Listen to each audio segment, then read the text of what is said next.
Hello, welcome to the May 5th, 2023 Club Cubase livestream. My name is Greg Undo and I'm the host of the livestream. If you've not attended a livestream before, how it works is you could ask questions in the live chat field or simply send questions in advance to clubcubase@steinberg.de. When asking questions, realize that as the live stream goes on, I may be at times 20 to 30 minutes behind the live questions.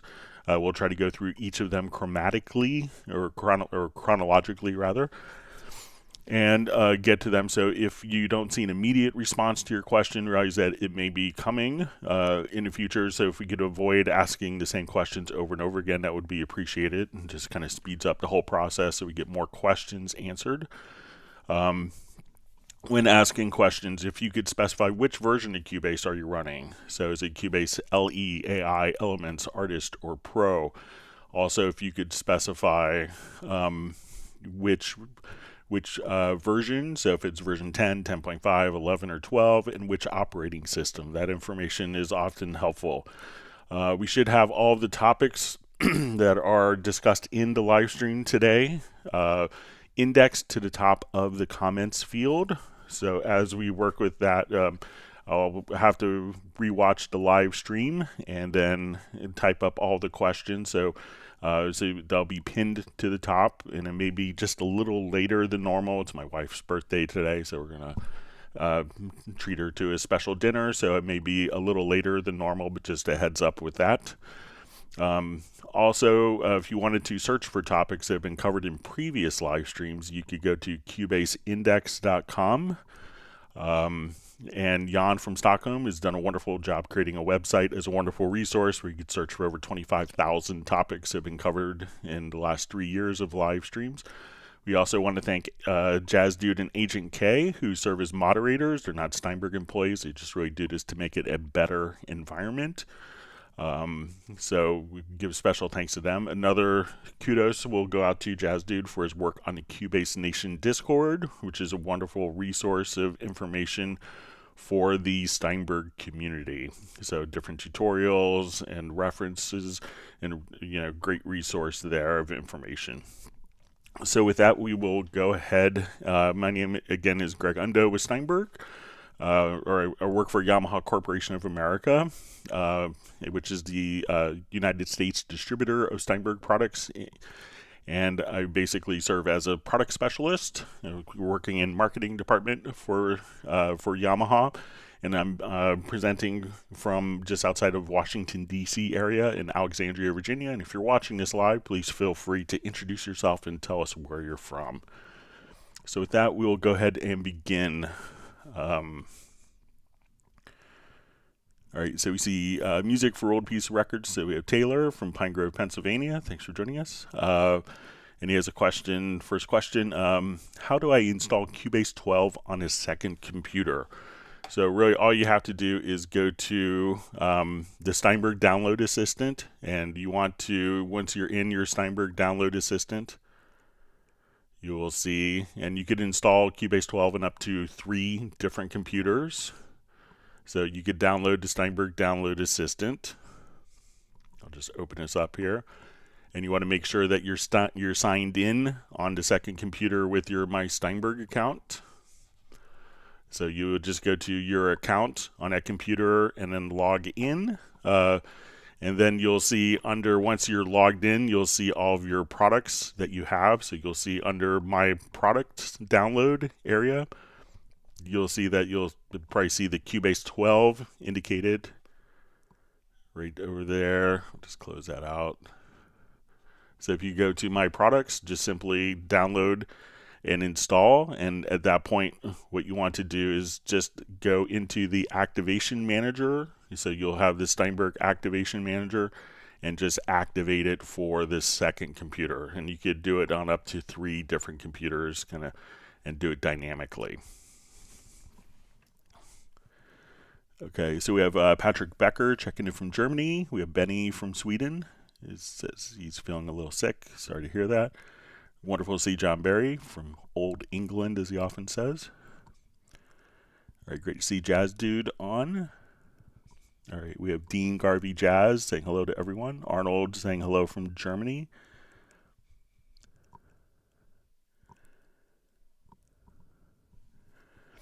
All right, so we see from Dallas LaRue,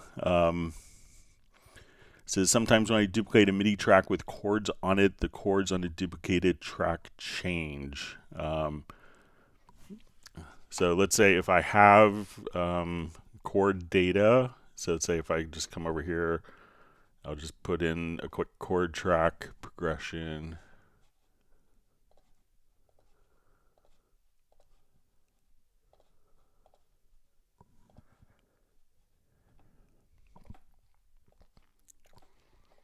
All right, so I'm going to drag these down to my roads part,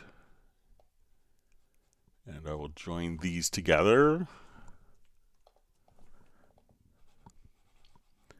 And let's go ahead and, so I'm not sure if it's MIDI notes that have chords, Dallas, or if it's all different. So let's go ahead and duplicate this particular track.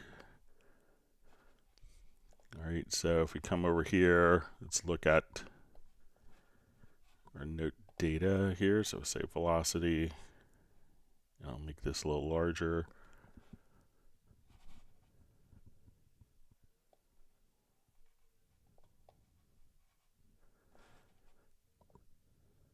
So kind of between the two, they look identical. So let me know if it's the notes themselves that are different or if it's maybe a chord track indicator, but that seemed to copy and duplicate as expected.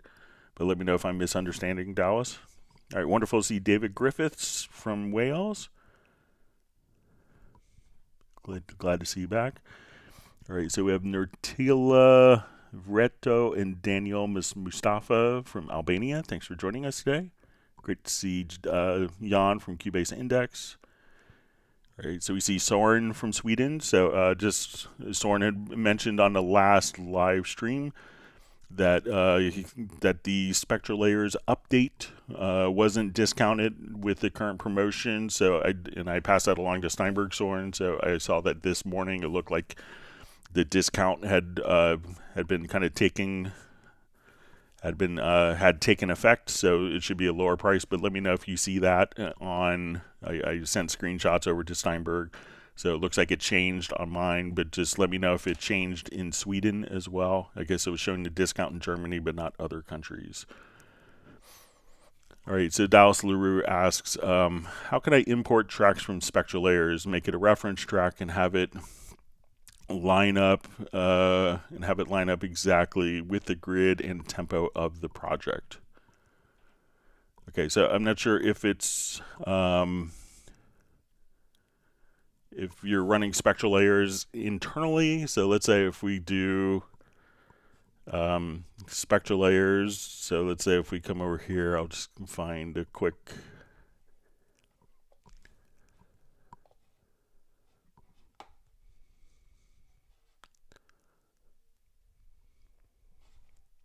So I'm not sure if you're running Spectral Layers as like an ARA extension inside of Cubase or if it's just going to be, so I will just open up my Spectral Layers here. And let's say I want to do, like, let's say if I was doing a separation. So let's say if I go to layer to unmixed stems. All right, I'll just do vocals in this case.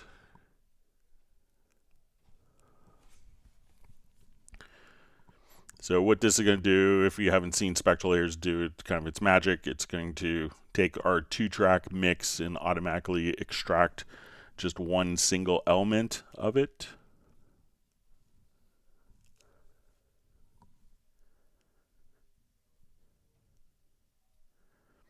All right, let it do its magic.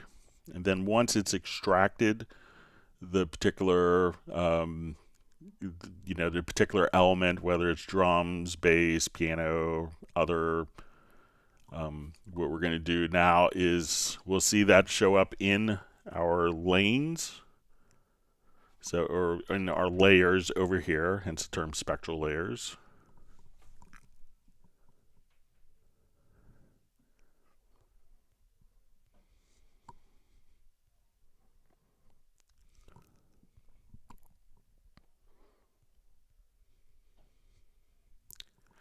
All right, so now we can see that we'll have like our vocals as well as the rest of our mix. So if I wanted to, you know, let's say we're listening to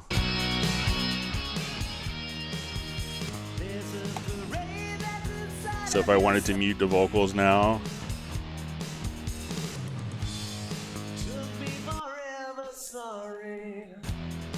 so if I wanted to get this as like maybe a reference in and import it at the same time, we could just drag from the layers here in Spectral layers right to, we'll create a new audio file. So we'll just drag and drop, and then our vocals will automatically be extracted. And now this file is playing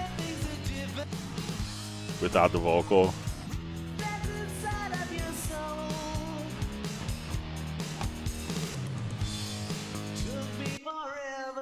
So just kind of dragging the layer out right after it's done its thing, then it'll import it and play at the same time inside of Cubase.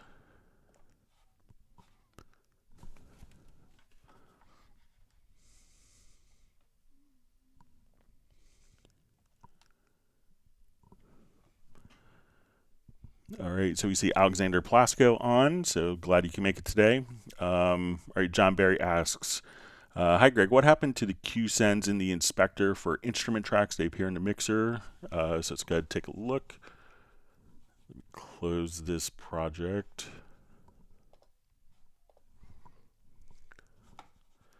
All right, so let's say if we have an instrument track, let's say for our Rhodes here, and we want to set it up with cues to create like headphone mixes. So we'll take this and I'll just turn the volume up here a bit. All right, so let's come over here. Let's try right clicking and let's see if the cues are maybe not in there.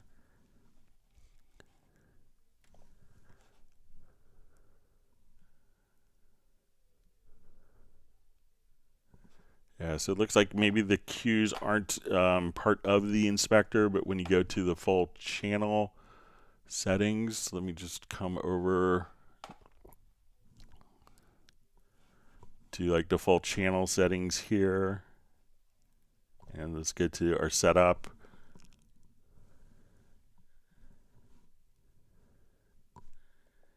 Yeah, so it looks like the cues aren't in the inspector. But again, they will be when you go to like the full channel settings here. So, you know, as soon as we click there, but it looks like they're not available in the inspector. So I think, you know, I've had some discussions about maybe making some of these things more, you know, so you can see every single element. But it currently looks like maybe the cues aren't available from the inspector for instrument tracks. So I'll make sure to pass that along, John. Sorry about that.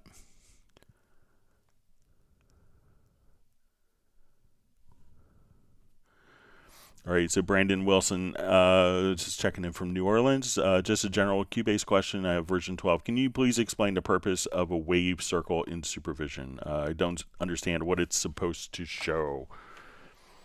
Okay, so if we have, let's say our audio playing here, and we'll go to our Supervision.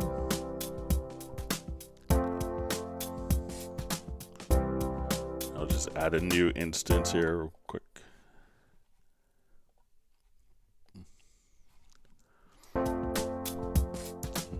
So when we look at our waveform, so we can see kind of like an oscilloscope here. That's one of the views. We also will have kind of a wave scope where we could see the wave meter go here. And what this is going to do is just kind of to turn around in a circle. So it's really just kind of a visual representation where you can see the waveform just kind of navigating in a particular circle. Then we could set you know, the duration, so it's set to 5 seconds. So it's just another representation of your audio waveform. So, and again, it's just kind of going around as we play the audio, so you can see just, you know, it could be guilty of just something that looks cool. And there's probably some meter that, you know, has that it's, you know, perhaps mimicking, but it's just another visual representation of the waveform. So you could kind of see it over time. All right, so we have Hafergut Music checking in. Thanks for joining us today. All right, so Mike Rivera asks, hello, Greg. Is there a way to layer multiple audio samples in Cubase Sampler? Thanks for everything you do. So what you want to do, if you need, you know, the sampler track is intended to really be set up for, you know, one sample that you manipulate. So if we wanted to, you know, if we had multiple snares or something like that, like multiple hits, you know, the sampler track is intended to really manipulate one particular sample at a time. But if you wanted to layer sounds, what you could do is just, you know, open up Groove Agent and then say, okay, I have 8 snares at different velocity levels, and I could just drag these directly to an instrument pad. So if I just wanted to come right over here, I could layer all of the sounds just directly onto one instrument pad. So if you just come, we could layer, so where I see 3 squares that would layer each sample onto its own. I could replace samples or put all of the samples onto one particular pad. So again, the sampler track is intended to just, you know, work with one sample and be able to manipulate that creatively. And if you wanted to layer different sounds, try using something like Groove Agent, and then you could do up to 32 velocity layers per pad.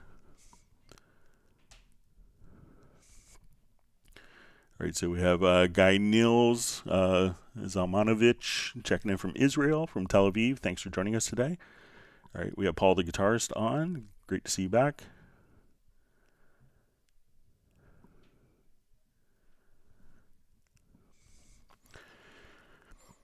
All right, so we see from Nizar Turek, says, when I mix multiple background vocals or guitar tracks, I always pan them 50% left, right, or 70% or so. Can I assign a panning presets for the tracks as a shortcut or macro? So I don't know of a way just of setting just the panning. You know, if you're using kind of the standard panner, so let's come over to our mix console and let's say we wanted to, you know, pan a number of tracks. So I don't know of, you know, the panner I don't think has particular presets in it to manipulate. So you might just have to come over here and, you know, just be able to, and if we have something like, you know, Q-Link activated that you could, you know, and let's say we put this in absolute mode, that we could take multiple and just automatically do it. But I don't know of a way to kind of have presets for that, but it's, you know, pretty easy just to come over and manually adjust multiple tracks at once if needed. But I'll pass that along as a suggestion.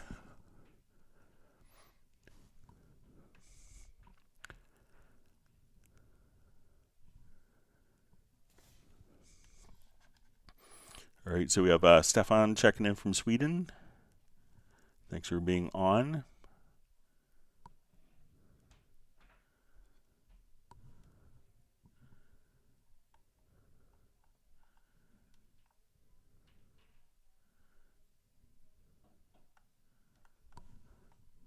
All right, my chat field just jumped. Let me just...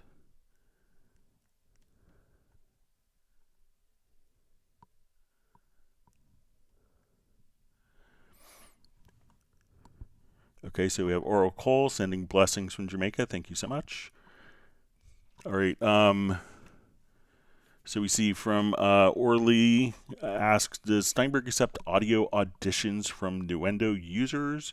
So I'm not sure what you're auditioning for. Maybe if you could let me know what you're auditioning for, or if it's an audition. But if there's, if there's anything that you wanted to be added, or let me know what you're auditioning for. Generally we just provide the tools to create audio productions and music productions. So we're not like a record company or talent agency that auditions what our users do. We're kind of more focused on creating the tools.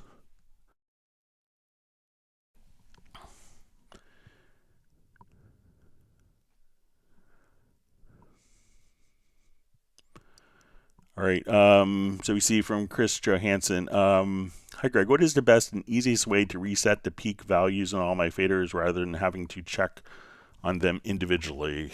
All right, so let's go ahead and open up a quick project to take a look.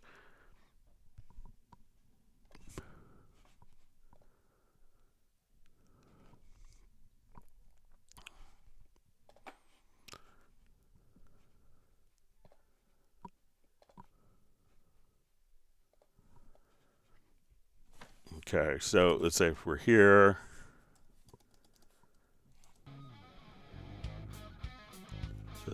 so I think if we just right click and go to global meter settings, that you could just reset meters, and that will do it. So if you just right click, and there's kind of keyboard shortcuts for this, so just go to global meter settings so we can see our peaks being held, and then all you have to do is come over here and just click on reset meters, and we see that our meter holds will be reset.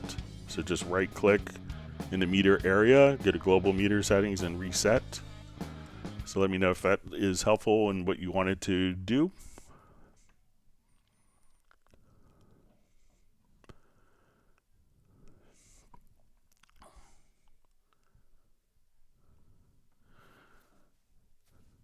All right, so we see from Eclipse Sound Patches, hi, any luck with the show tracks in cycle range toggle logical editor command problem? So I was playing around with it a little more, but realize that they are two different functions. One is to show all tracks, and one is to show between the different functions. So just having it toggle back and forth for two different commands is could be hard to do from because they are two independent commands. If it's something like start stop, something that's always going to be going back and forth, but they are two different functions. I'll continue to work on it over the weekend, but I didn't have any luck making it just kind of a toggleable function. All right, so we have a question from the UK. Can you please explain again how to trigger a keyboard with a drum? So if it is doing something like, if you wanted to trigger samples, with the drum sample. So let's say if I open up and I have Groove Agent here on this particular track.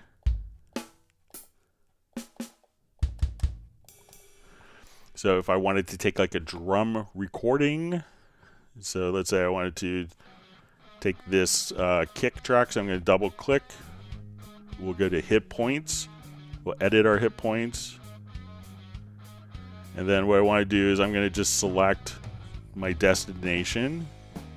So we'll click here, and again we'll go to our hit points, and then under create, we'll just say MIDI notes. So I say let's make this C1, and I want to put it onto the first selected track. And now the kick is being triggered in MIDI, so we could play any MIDI sound. So what we're hearing now is just kind of the kick in MIDI. So this way we could just convert that that drum sound into any MIDI device, whether it's a drum machine or a synthesizer. So let me know if that's what you wanted to accomplish with that.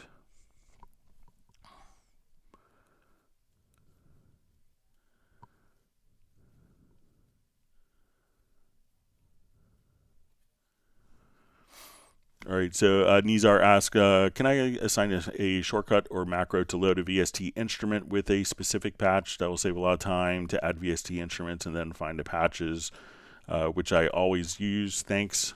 So there isn't a way to do that with a particular keyboard shortcut, but what a lot of people do is, you know, if we come over here to, let's say, okay, I want to go to my VST instruments and I'm working in RetroLog. And let's say I really, you know, like a particular patch.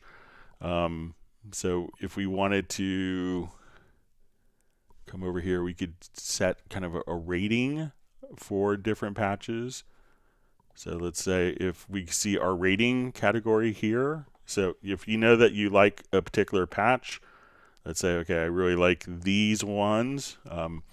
We could choose to only look at, like, you know, like 5-star patches if you wanted to. So at this point, you could just kind of come over here and say, you know, I only want to look at 5-star patches, and then you could just double click on that particular rating. So if you wanted to just come over here, I think we could see.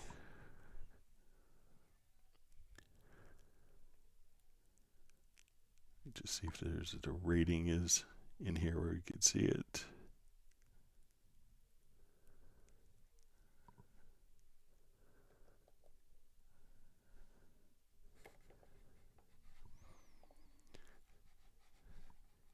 And so at that point you could just say, okay, it's a 5-star patch, and you could just double click and add that particular instrument right there. So if we wanted to,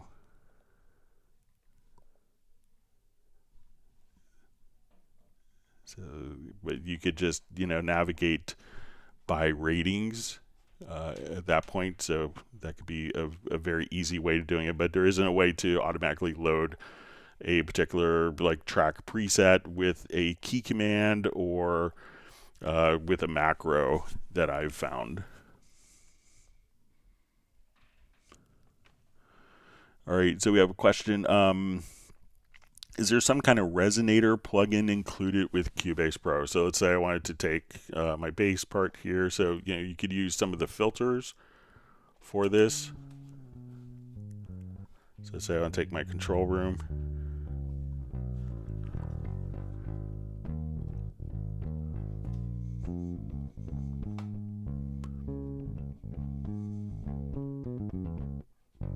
So let's just do like.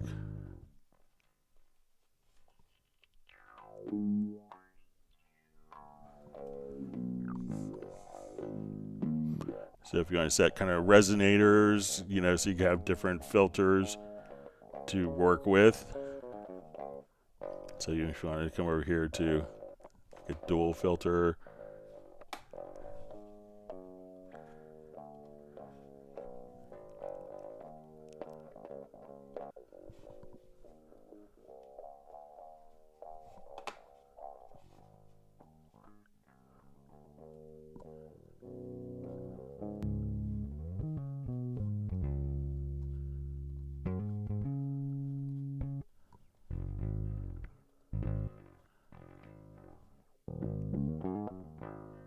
So you can make stuff kind of resonate more with, you know, so experiment with all the different filtering plugins. And, you know, you have wah-wah or step filters as well. So if you want to.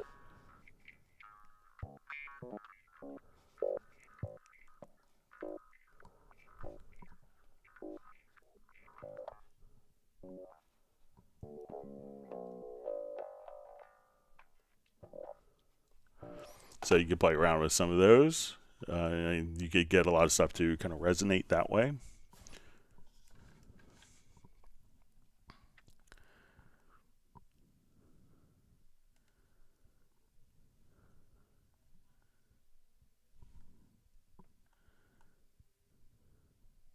Right, so you see I may have gotten Soren mixed up with someone else who's asking about the discount on Spectral layers update from version 8 to version 9.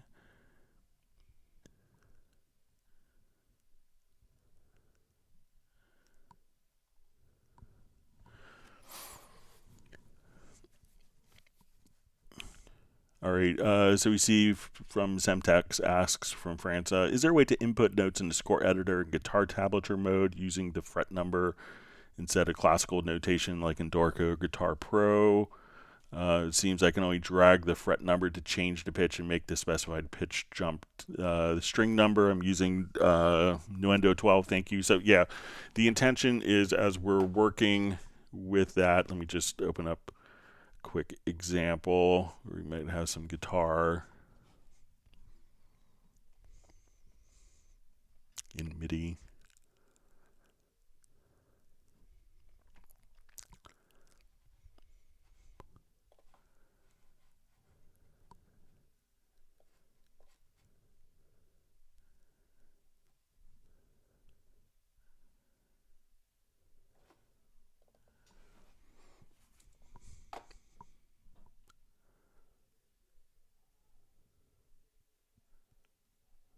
So I think the intention is to take existing MIDI data and then be able to apply it into notation. So let's say I'm uninvited.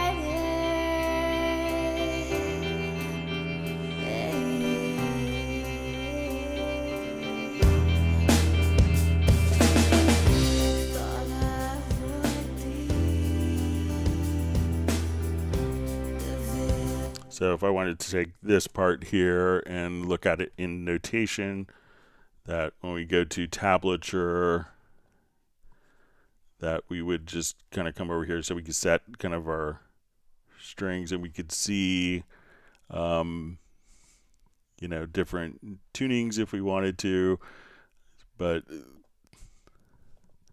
I don't know of a way to automatically just enter it in. So the intention is to really kind of take the existing MIDI data and turn it into tablature for you, so that, you know, instead of entering it in with the particular note, so it's going to be defaulting to kind of the classical notation style. So this is kind of the feature intention of that. All right, so Dallas LaRue asks, I'm thinking of buying the Pro version of Spectral layers. Is it better at reducing the bleed and artifacts from track to track when unmixing the stems? So it does, you know, there you do have the capability of extracting, you know, additional elements over like the Spectral Layers 1 version, which is just limited to vocals.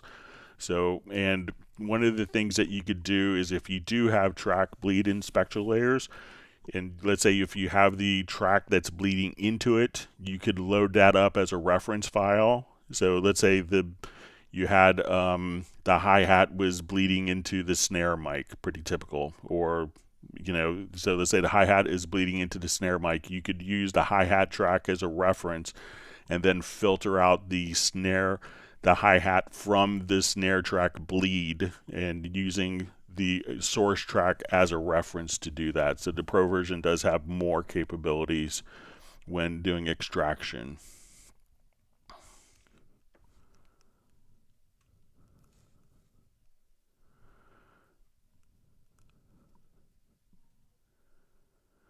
Okay, so we see from Orly asks, how to extract the bass guitar from an audio import with different instruments on the same track.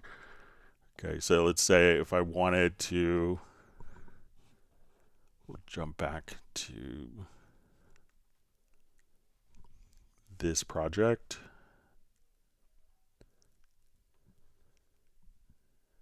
I'll just open it. I think I closed it.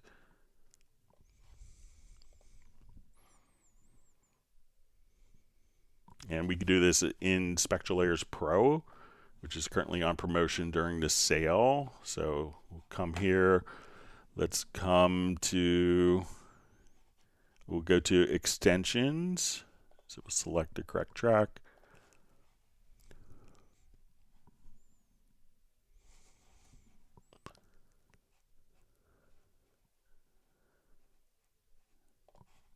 And then I want to just unmix the bass.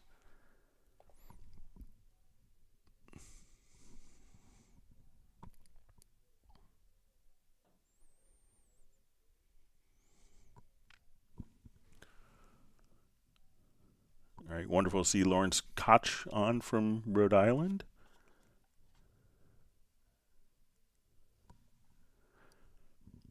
All right, just waiting for this to do its magic here.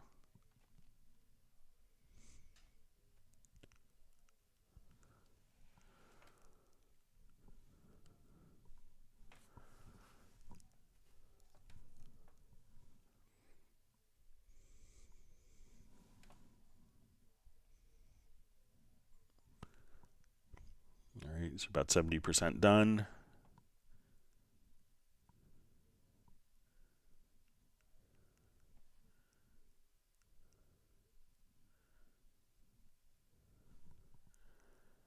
All right, almost done here. So we could take out, bass, drums, keyboards. There's other, which is often going to be for guitars. So let's say if we want to take this project here.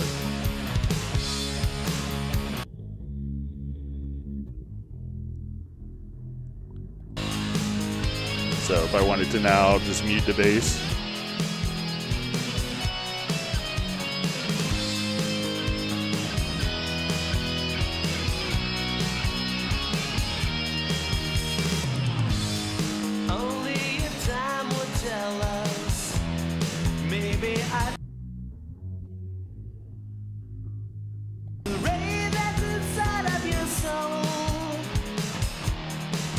So you can hear how the kick isn't affected, the guitar, vocal, drums. There's time to do all that needs to be done. Not at an age when... So if you wanted to, again, drag that out we'll drag our bass out to a new track. You could just do that and have your bass isolated just like that. So I often make the analogy, it's like taking the eggs out of a cake after it's been baked. So let me know if that's helpful.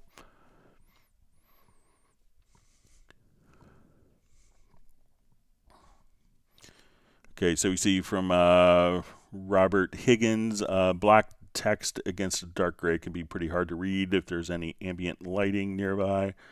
Maybe the menu bar to white with black lettering. So when I go to all my text here seems pretty easy to read. So I'm not sure if it's if you're on Windows or if you have different operating systems, but I think that is fair for the text. It's pretty legible to read, but let me know if it's a specific area, Robert, that you're having problem seeing. All right, wonderful to see Patrick Emmanuel A, who's on live from India. Thanks for joining us.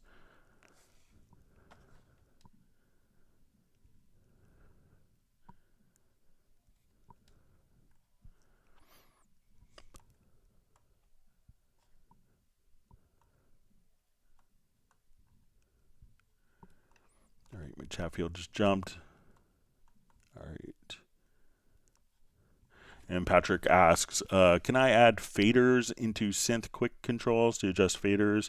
I select them and move faders, only knobs appearing. So if you're doing it from like the Midi remote, so let's say, I'll just come over here, I'll activate this project.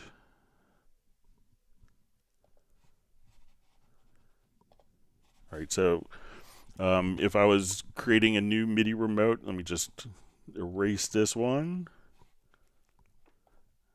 So I'm not sure if you're only seeing knobs, but when we go to add a Midi remote, so say Choi sauce, I'll say 100. Right, and I'll set my Midi inputs and outputs. All right, so we can see knobs and buttons, but if you click on faders and then just make this larger, now as I move my faders here,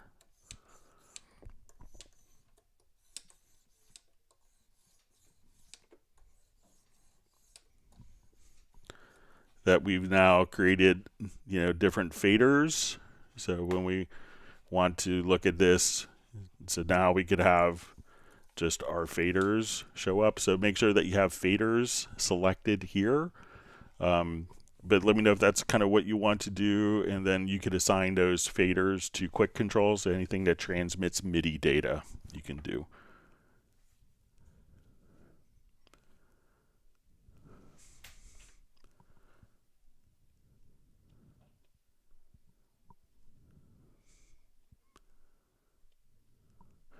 All right, so wonderful to see Nick on, and he says that like button needs a whack.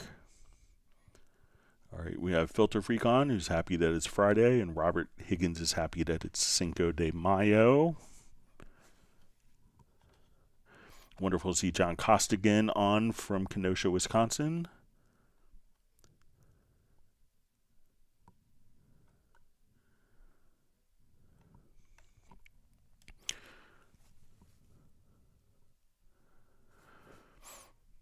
All right, so we see Filter Freak question.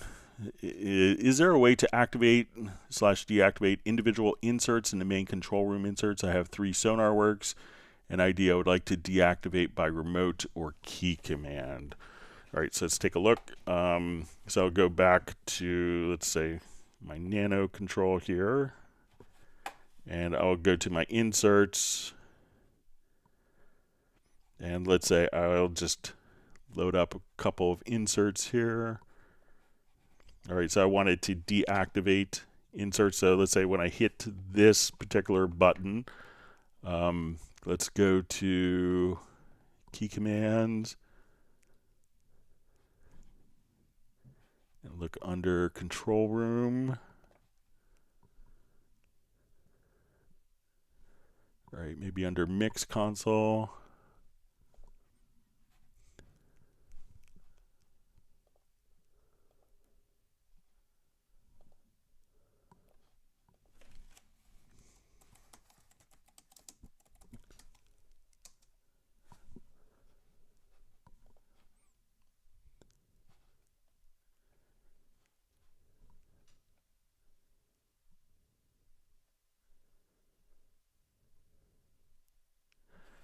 All right, let me just see if we could.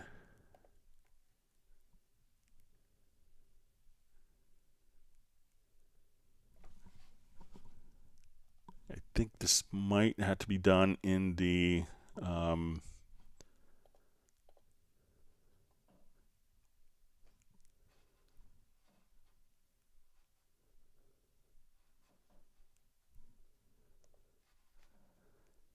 we might have to do it in generic remote. Let's see if we can do it in generic remote. Okay, so we'll go to studio setup, and then we click on the plus sign, and we'll add kind of a generic remote. So let's say I want this particular pitch in Midi. So I'm going to just learn this particular pitch. Okay, so we'll say note 84, and I want this to go to, let's look under control room.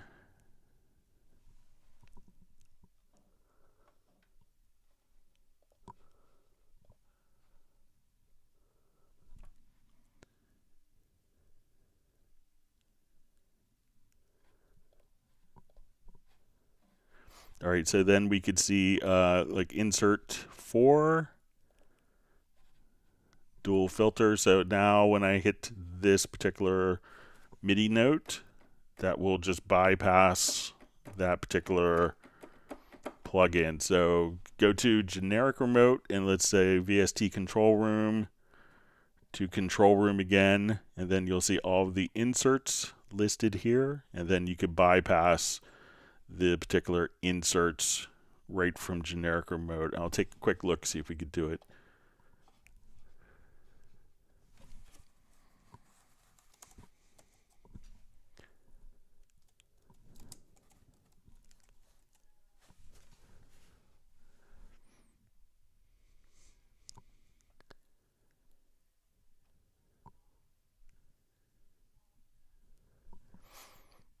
All right, so we see for external inputs for the cues.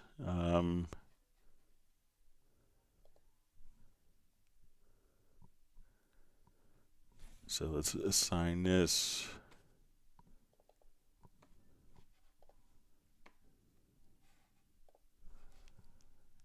All right, so it's going to be for the main.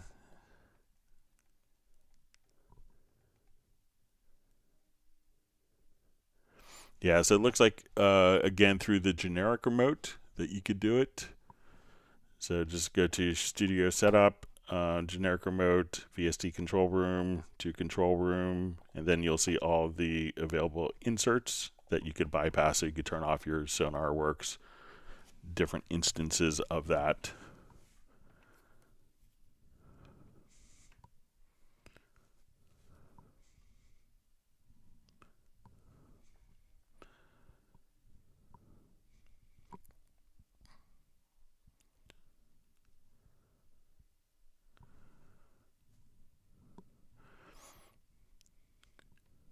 Okay, so we see from Anto, hi, I just exported a small video file, 1 minute, 41 second with audio, 1 track in Cubase 12 Pro, tried to send to a friend via WhatsApp, video sent minus the audio. Anyone have a fix for that? Thanks. So let me know if the actual, if when you play the video file itself in like let's say you import the video file.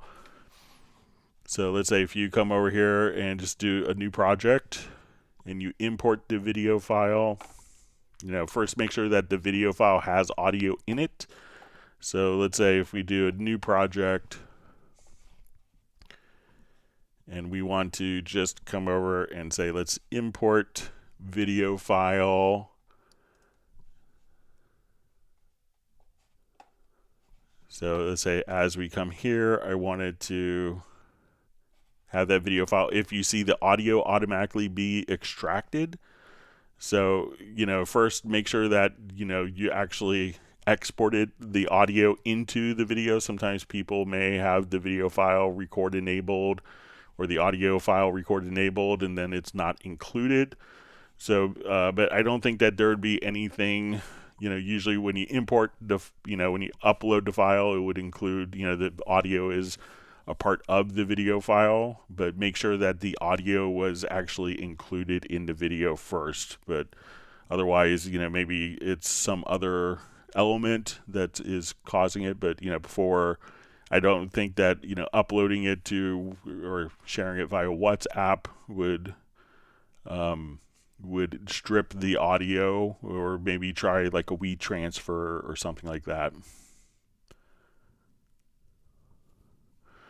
All right, Jovanovic 3D asks a question for Greg. When can we expect Iconica Opus dongle free on new licensing system? So I believe that it's already on the new licensing system.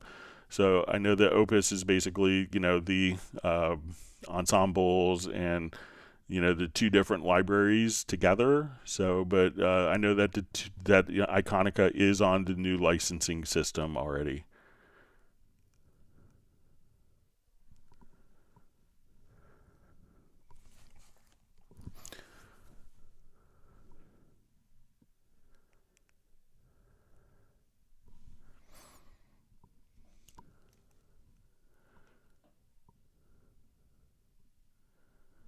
Okay, so we see Robert Higgins just says, I like the black or gray with white lettering. If you look at the bottom right, talkback is in black. It's hard to see. So, yeah, I see that some of this is like, that's a bit inconsistent. But it could be also like when it's activated that it turns green. So maybe that was the design intention, but I'll bring that to the attention of the team in Hamburg. So maybe that works better. That color works better with both color modes.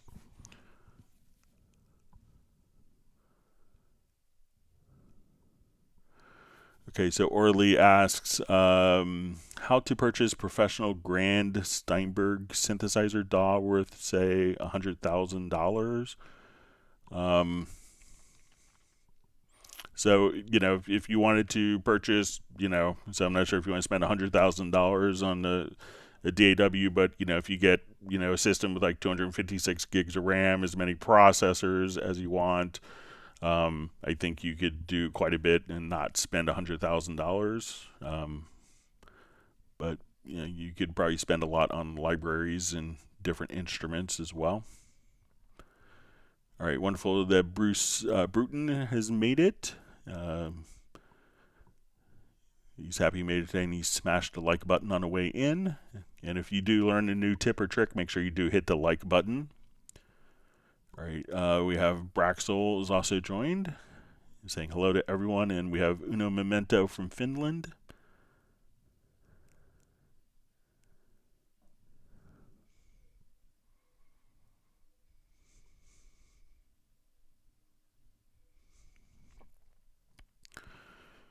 All right, so we see a question. Can I create my own folder at the Media tab on the right side next to the favorite folder? So when you go to Media here and go to Favorites, so generally what you want to do is just, if you wanted to create your own folder, you could create your own folder at the OS level. So let's say you want to go into, open up wrong program. All right, so let's say if you wanted to come here to Projects, or to like Finder or Explorer, and let's go to Documents, or I'll just put on Desktop, and we'll say, let's do a new folder, and we'll call this May 5th. So now when I come over here to my file browser, I can say, okay, let's go to Desktop, and I want to find a folder for May 5th, and now I could just kind of, right click on particular folders and just make them, particular favorite folders. So say, okay, I wanted to come here. We could just right click and add to favorites. We can give it a name if you want. So we'll say May 5th.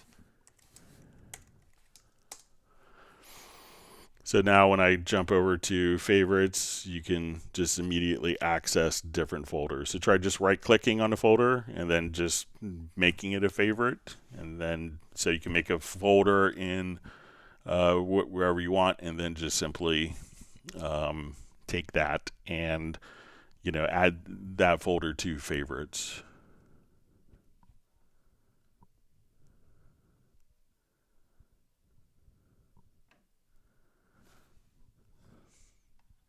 Okay, so you see from Braxel, I've been trying to solve some weird once in a while clicks and pops in my system, and wanted to know what is ISO streaming checkbox in the RME driver does. I tried to look it up.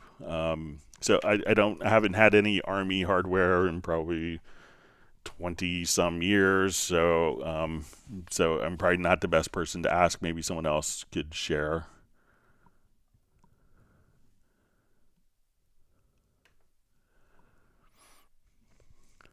Okay, so we see Wilco pianos as time-based effects causes me pops and CPU spikes. So if you're dealing, so some virtual instruments, one very popular sampler doesn't like to deal with tempo changes well. So some of the plugins don't like to deal with different tempo changes, and some plugins may misbehave with particular video drivers are pretty common problems. But if you have a particular if you have a particular effect, maybe if you've isolated, feel free to let me know.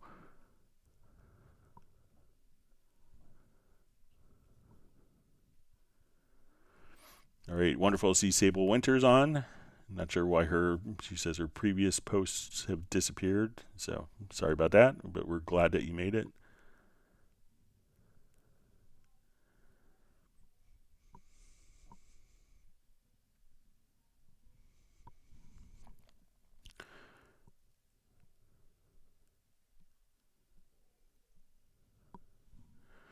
Okay, so we have a question. Once you explain how to trigger the tempo of a keyboard track using a Midi drum track, and I forgot how, since I cannot find a video among the whole list, can you please show again? Okay, so let's say if we have something that was tempo based,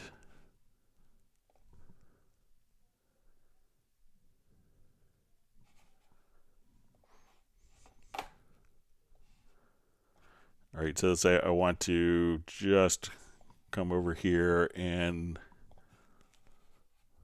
I'll just have kind of a generic drum pattern here.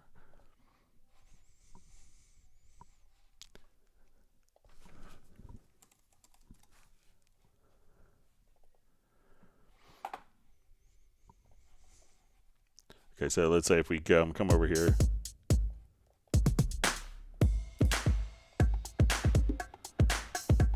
All right, so if I drag this pattern over, so let's say if we need to figure out what the tempo is of our audio so that Midi can match up to it, one of the things we could do is just select the audio. If we go to project, let me know if this is kind of what you were thinking of, and go to tempo detection, and we'll say analyze. So you can see that this project is going to have varying tempos. So say, okay.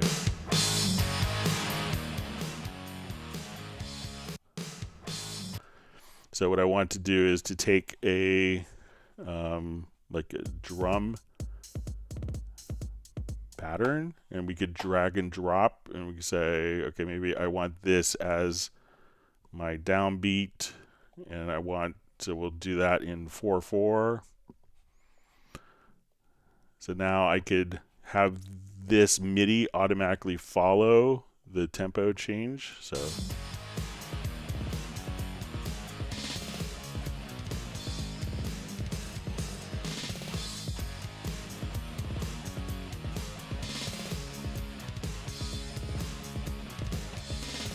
So you could have the Midi automatically follow. Now, if you have the Midi part already in the project to start with, what you need to do is to lock the Midi event, then do the tempo detection. Otherwise, the Midi will change based on the tempo. And then as soon as the tempo detection has been done, then you can unlock the Midi. So let me know if that's what you were looking to accomplish.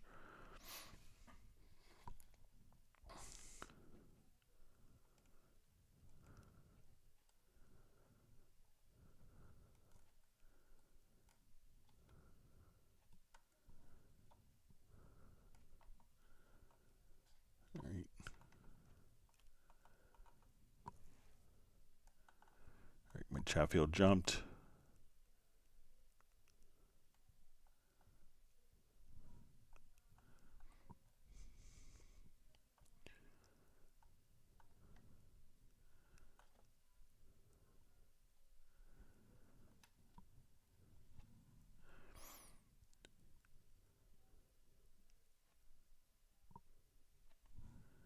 All right, so we see Nick has been doing some research on why some chats did get disappeared. Sorry about that.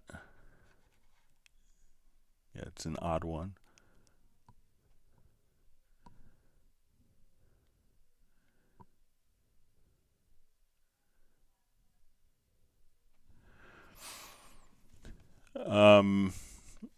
So we see, didn't find any video about library creator in Halion 7. Can you explain it in short, or maybe make a dedicated video for it? Thanks. I haven't played, I knew how to do it in 6. I haven't tried it in version 7 yet. Halion kind of came out right before I went on vacation and had a trade show and meeting, so I will try to work on a dedicated video for that. But there is one that's kind of floating around on version 6, but I won't stumble my way through it and waste everyone's time today. But maybe I could try to get something for Tuesday's live stream to give a quick run through.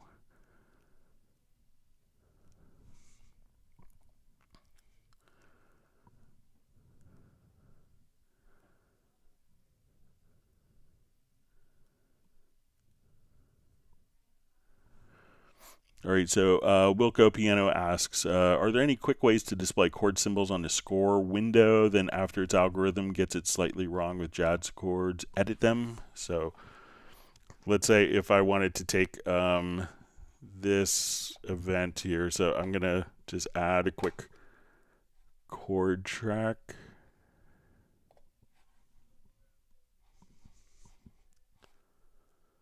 On this project here.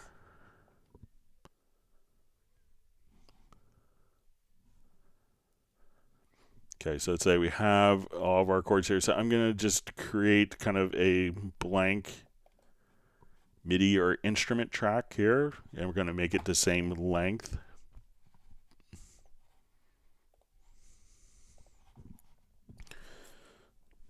All right, so I'm just basically creating a blank event, and if I want to do like a lead sheet, so we have kind of a blank staff here, so I'm going to say let's put it into page mode. So what I could do at this point is to go to scores, to advanced layout, and say show chord track. And then you could see all the chords, and then if you needed to edit chords, just simply double click on the chords. So once you have kind of like an empty part, open the score editor, go to score menu, to advanced layout, and show chord track. And then you can edit the chords as you see fit.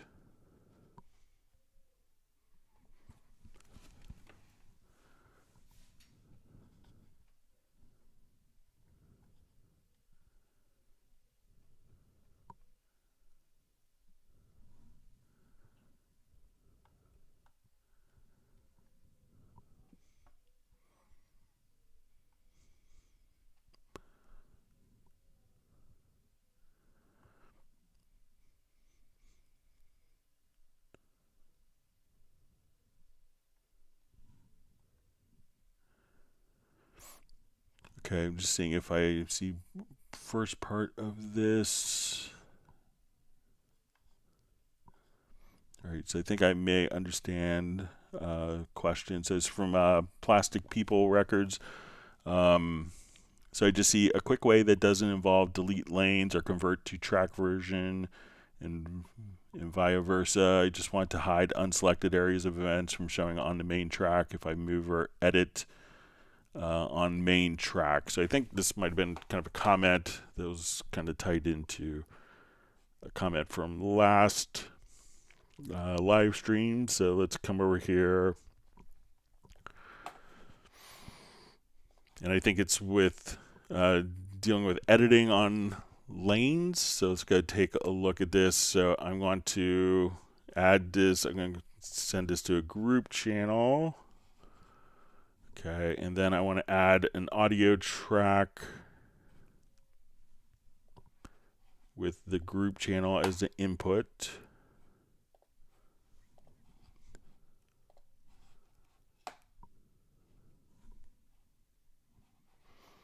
Okay, so we'll have our, so what I wanted to do is just kind of record multiple passes here. So we'll put it into like a loop record.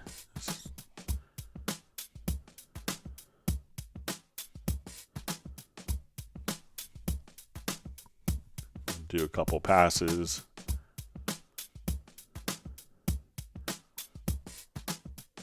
All right, so let's say now at this point, you know, if we've done editing on these, so, and I think, let me just see if this is the question, that, let me just read the question quickly here.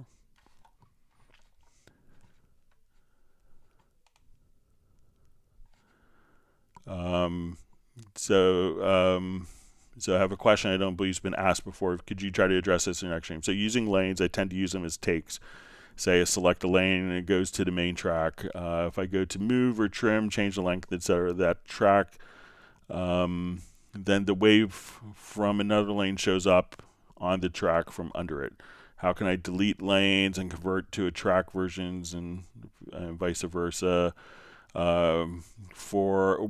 But for workflow, I'd like the track to only show the selected lane data. So if I move the event or resize using the corner slider, what's left behind would be blank and not the lanes underneath. I thought hide lanes might do this. Is there a quick function to make the track only show data from selected lane or comped lanes? All right, so let's say if I comp my lane here, so I'm just going to use my comp tool, make this a little larger. So let's say, okay, this is my perfect recording here. And let's say I close the lane view, that now when we come over here, that we actually don't see the other lanes appearing underneath as we adjust. So it's just kind of blank. One thing that might affect that, if you're, let's say if we go to editing, and we choose maybe delete overlaps. Let's see if that has any impact on it. But it looks, and it says, I thought the lanes might do, is there a quick function to make the track only show the data from the selected lane or comped lanes, but not show all the data from lanes that are selected? So I'm not sure if you're doing it kind of like, you know, if what I'm doing is different than what you're doing, but let me know. So if I come here, it's only showing like what's on those particular tracks. So, but again, let me know. And let's also just check one other settings here.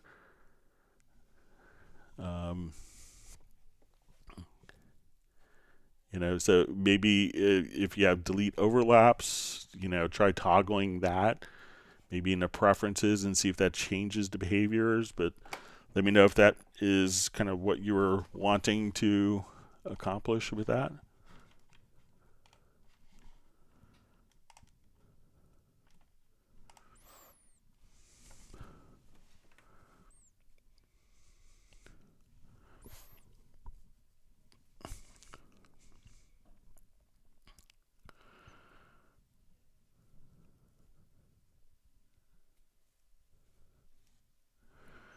Okay, so Braxel asks, where is the best place to add my key code for Cubase 12 Pro? I'm at the end of my trial.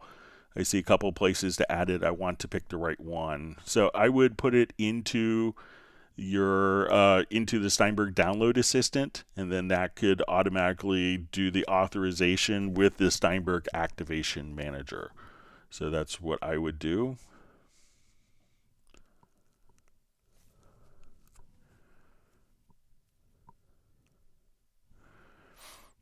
All right, so John Barry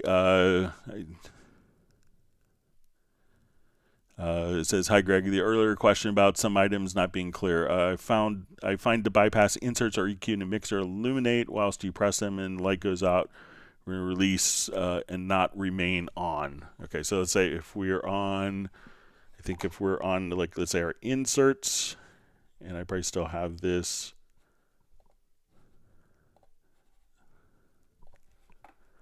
All right, so when I press the key here, so when I release the key, you notice that it's, I think what John's point is that it is bypassed when it's pressed down, and when it's released, that it is automatically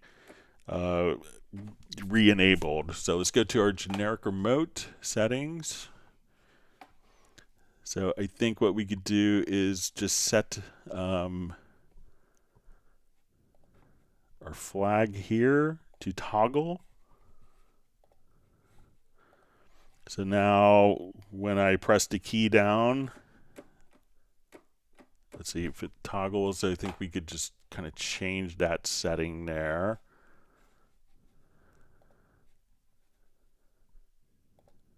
Let's try just push button. So now if you have just push button, as soon as I hit the button again, or we could bypass that if we wanted to. So let's and let's try to not automate it.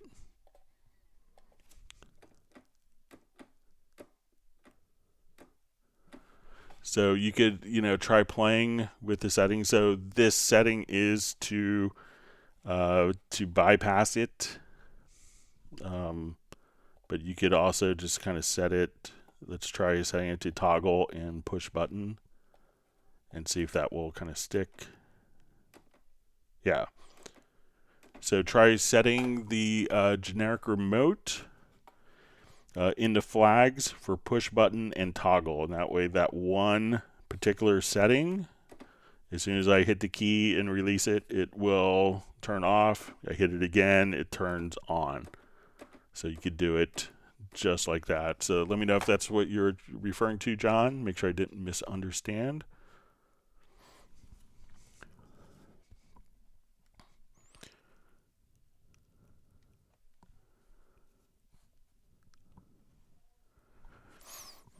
All right, wonderful to see Uno Mementos just saying hi to everyone. He's having snow today in Finland. He's wondering where is summer. All right, Nizar asks, is disabling in BIOS improve Cubase performance? Thanks. Some people have found benefits with it. Generally, it doesn't add too much for DAWs, and it could be problematic with particular plugins or audio interfaces don't work well with it. So I think most people still tend to bypass hyper-threading. Maybe I haven't tried mine in a long time. Maybe others that could comment on it that have tried, enabling it and disabling it and see if it makes a difference. All right, wonderful to see Michael Teams has made it from Weatherford, Texas.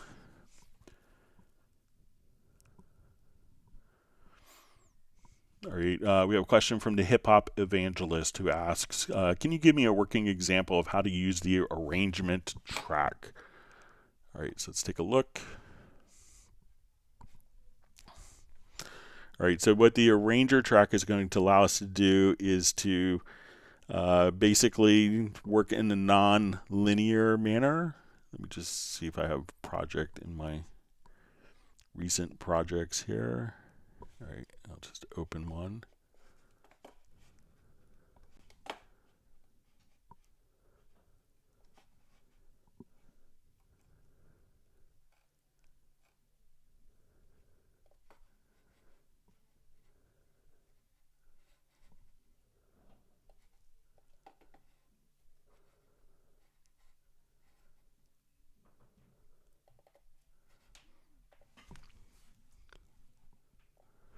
All right, so what we could do is add an arranger track, and once we have an arranger track, we could define basically the different, sections of a song. Let's say the intro, the verse, the chorus, and once we have the arranger track, what we could do now is just say, okay, this is the guitar solo, and let's say this is a vamp part, and the vocals come in the middle of this vamp part, and maybe there's a cool little section. So you can have nested parts within parts, and these will all show up. So if we wanted to do a new play order, so we'll say, well, we're going to create a new chain. So I can say, let's go intro, verse 1, intro, chorus, end chorus, 1 bar chorus, 1 beat chorus twice. And what this will do now, once we activate the play order, is instead of playing straight linearly through, it'll just kind of play this particular arrangement. So we'll go to verse 1. Then after verse 1, when it gets to the end, we'll jump back to our intro.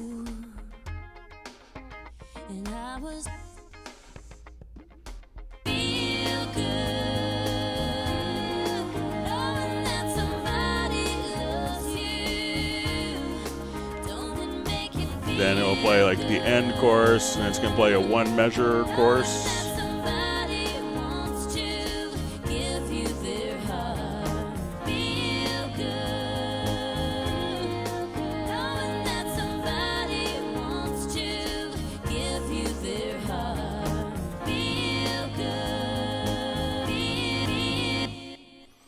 So that way we could take one arrangement, like let's say we just have like an intro, verse, chorus, bridge, ending, and we want to be able to take these different elements, and maybe we need to have different arrangements for a song. Let's say we're doing something for a commercial that's 30 seconds, 15 seconds, 60 seconds, 2 minutes. We're doing an extended dance remix. that we can now come over here and just have different chains of orders for a project. And then once we're done with that, all we have to do is say, okay, we'll come over to our arranger track, and we could just come over here and choose to, there's different settings, but we could choose to flatten the chain. And once we flatten the chain, we could at that point turn our non-linear arrangement that's kind of jumping all over the place, playing back different order of events, into a linear arrangement that we could then render. All right.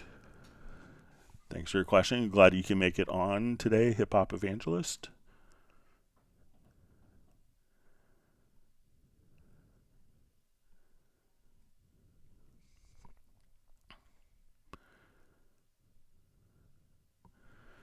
All right, can you show how to do vocal harmonies using hip-hop vocals, not singing? So I don't think I have kind of a hip-hop vocals example, but I could show you on singing, and really the concept would be the same. So let's say if we want to take this project here, so generally the harmonies would be kind of tied into the chord track. So if you have the chord track that's kind of automatically, which we can automatically create or could be manually entered in.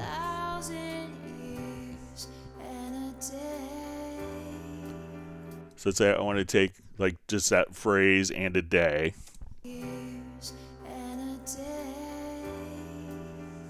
So I want to take that phrase, I'm going to just select it. And since we have our chord track here to work with, I'm going to just kind of select that particular phrase, and I'm going to go to audio to generate harmony voices. And we could generate up to 4 harmony voices. I'll just do 2, for example. And it's going to figure out what's going on harmonically with the chord track and be able to create the harmonies based on that.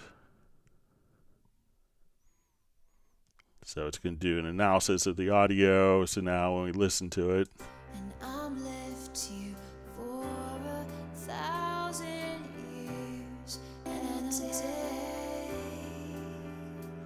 So you could do some, different harmonies just like that. So I think it would work the same way for hip-hop vocals. I don't have a hip-hop project, but if you want to share one that I could use on YouTube, I'd be happy to show it. All right, so we see Michael Teams is dispersing a virtual ice cream as the weather gets warmer. I'm sure everyone's appreciating it. Thank you, Michael.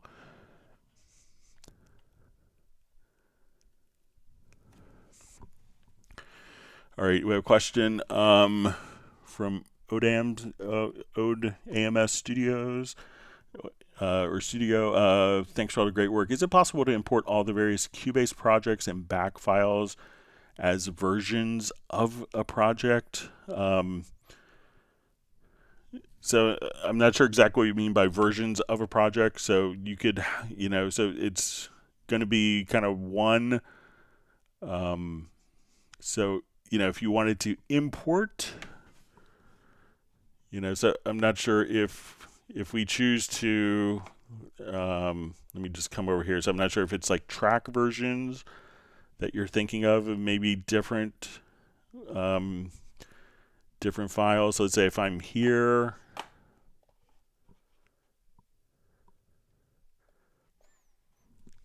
all right, so let's say I wanted to select all of these tracks and put a new track version.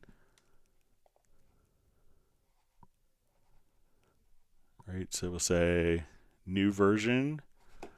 And at this point, if we go to import,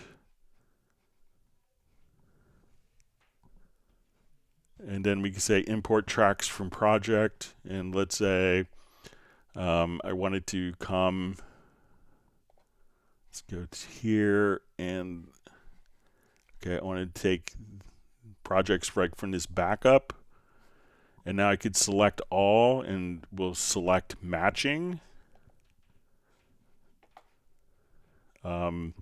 So at this point, I could just go back and forth, I think between, so if you wanted to now, looks like as it did it, it may have gotten rid of the track version.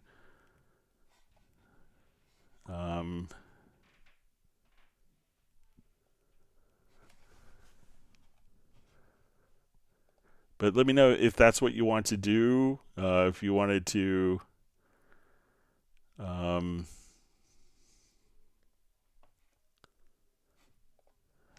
you might be able to do new track versions and try importing tracks.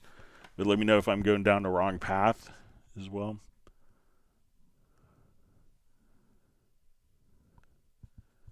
All right, so Filter Freak just says, Greg, you are a superstar. Thanks for that. So glad it helped.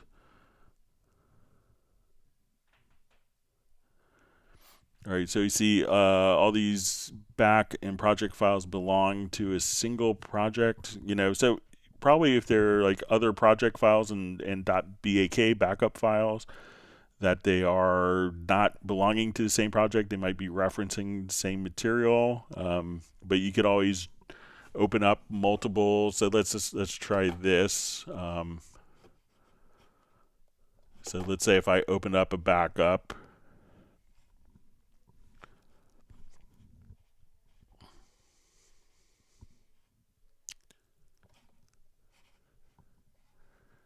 all right, so let's say I'll come here and this will be a different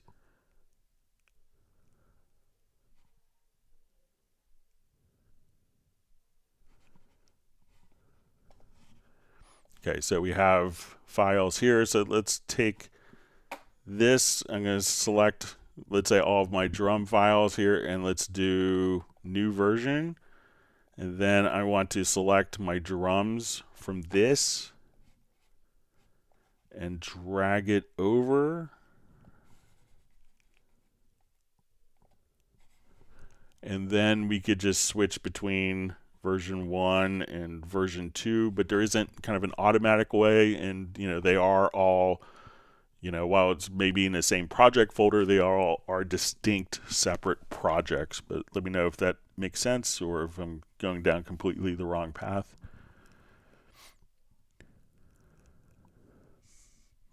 See Sable Winters, it's just saying happy Cinco de Mayo. So it's my wife's birthday today, so she was always happy that, Mexican culture was happy to celebrate the day of her birth. So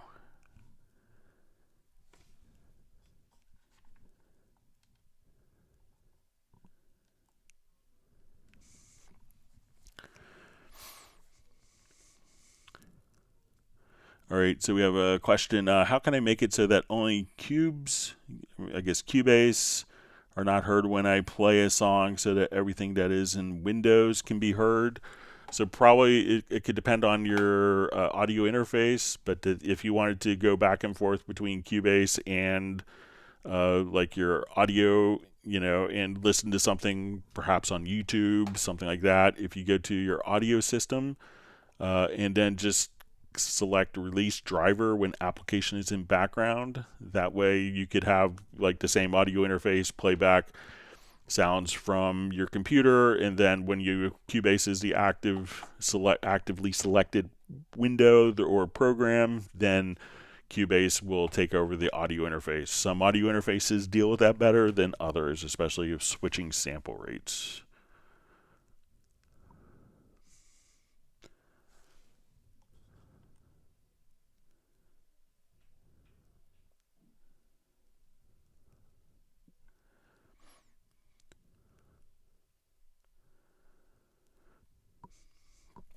Okay, so we have a question from Nothing Beats Producing. Hi, Greg. Lacey from Illinois is here. Is it possible to use the slip function in a continuous cycle? Okay, so let's take a look.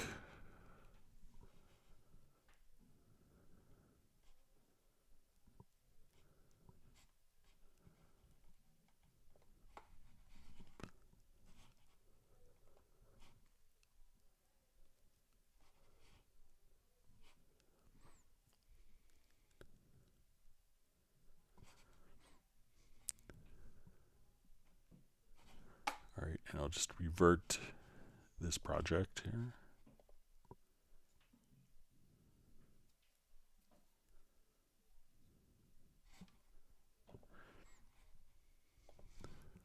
So I don't know of a way if you wanted to kind of mimic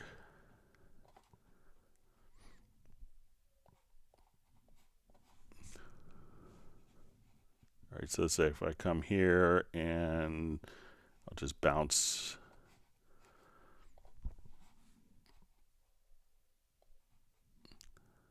So I'm not sure if this is kind of the slip function that you constantly want to do.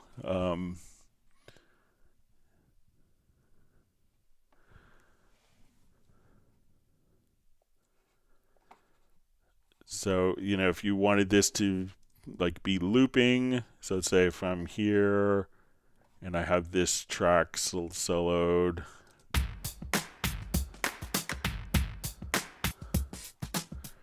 so if you wanted it to continually do that, so I don't know of a way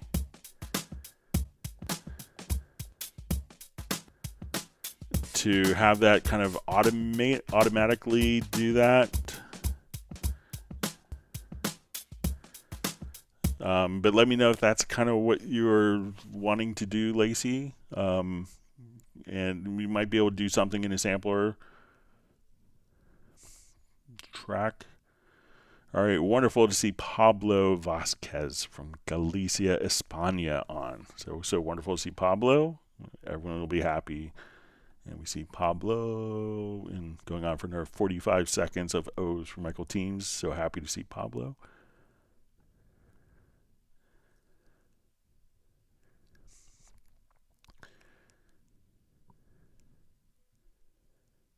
Everyone's happy that Pablo's on.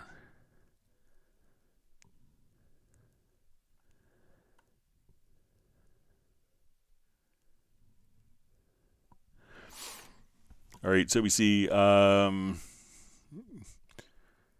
Viki2 Piano ask, hi, I'm new to Cubase. Could I set up a Korg Nano for expression volume? Thank you.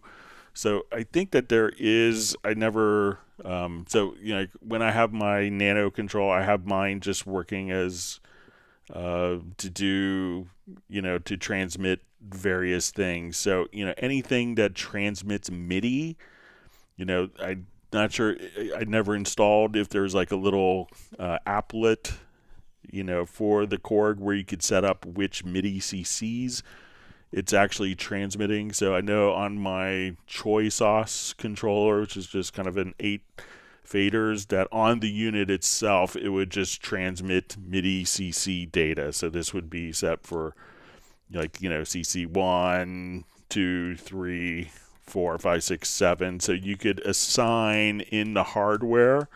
And I think that there probably is an editor for the Nano control where, you know, the Nano control can transmit whatever MIDI CC message that it needs to.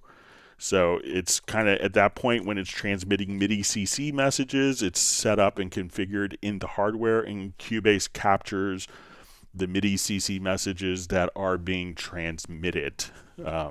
So it's nothing necessarily in Cubase that does it. Cubase just accepts the incoming MIDI information from the Korg Nano control. So.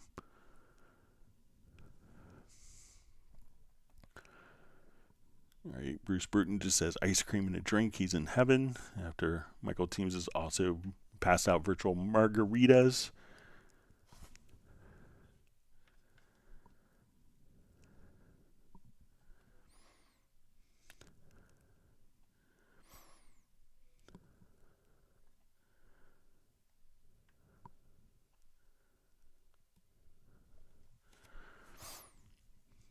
All right.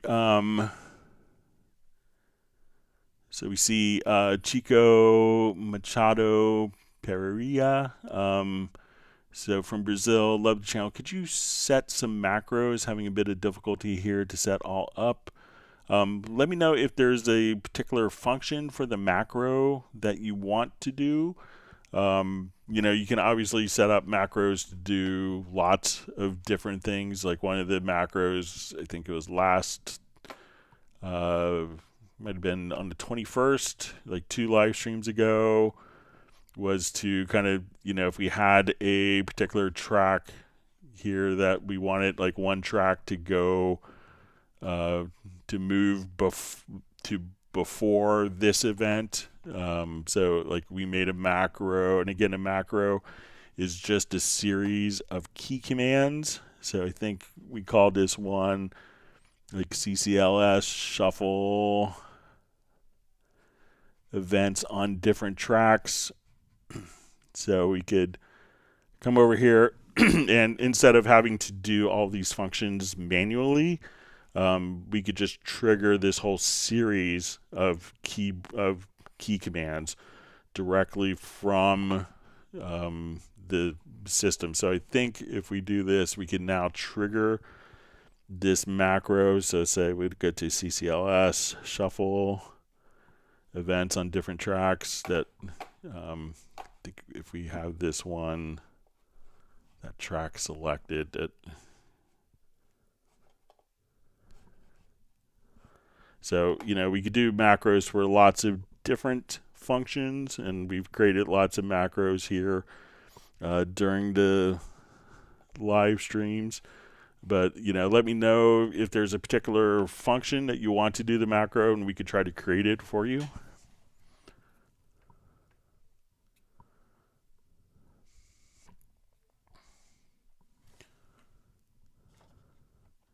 All right, we have Gareth on, so we have the full Hot Mess contingent on today. So wonderful to have Gareth, Michael, and Pablo on. We're graced by Pablo's presence. All right, wonderful to see Peter from Montreal, Canada.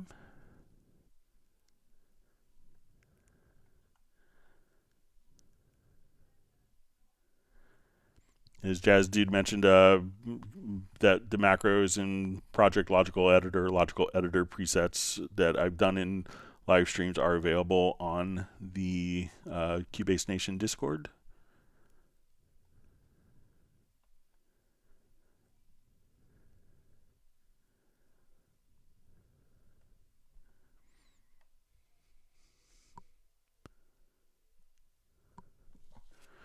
All right, so we have a question. Is there a way to bring the channels that are in the mix console back to Groove Agent 5? I mean, once I take the mix from Groove Agent 5 to Cubase, can I go back? So there isn't a way to kind of, to go back from, from the mixer parts, so, for those not familiar with this, if you have like a Groove Agent mixer here set up like for the acoustic agent, that we could transfer all of these settings to the mixer, and we could do that because all of these settings are currently available in the mix console. So like the EQ, the plugins that we have are all available in the mix console, but we could add things in the mix console which aren't available in the Groove Agent mixer.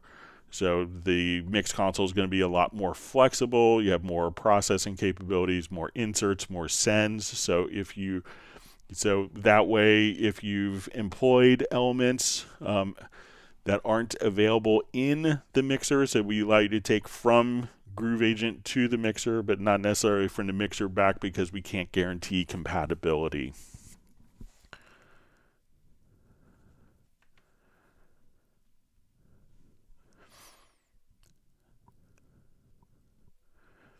All right, so we see Nick has to step away for a little bit, and that was about 30 minutes ago, so maybe he's already back. All right.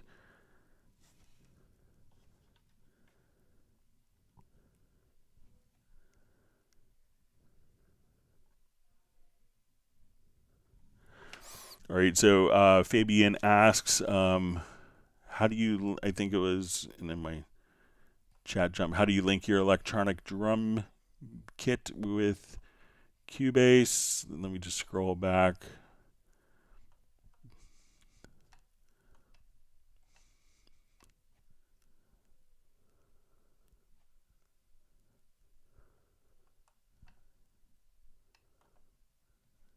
All right, just my chat field jumped.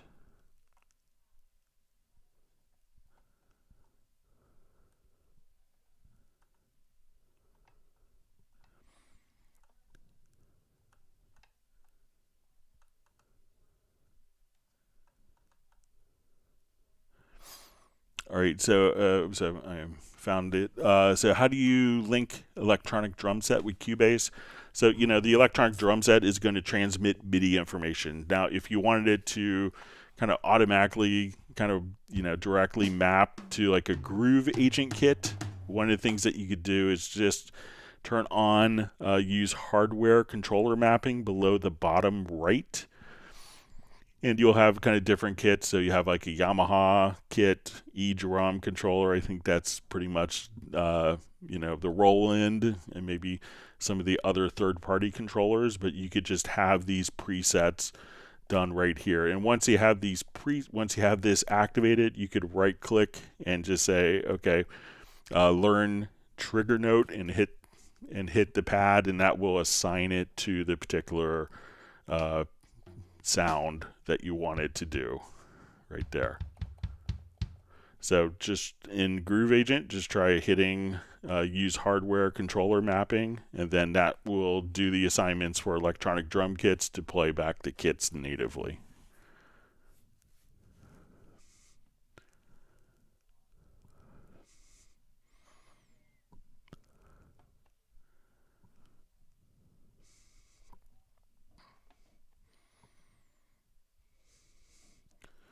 All right, and I see kind of just from Fabian also says thanks, but how do I record it? So at that point, once you have like if you wanted to use the sounds of the kit itself, you would just record it as MIDI data.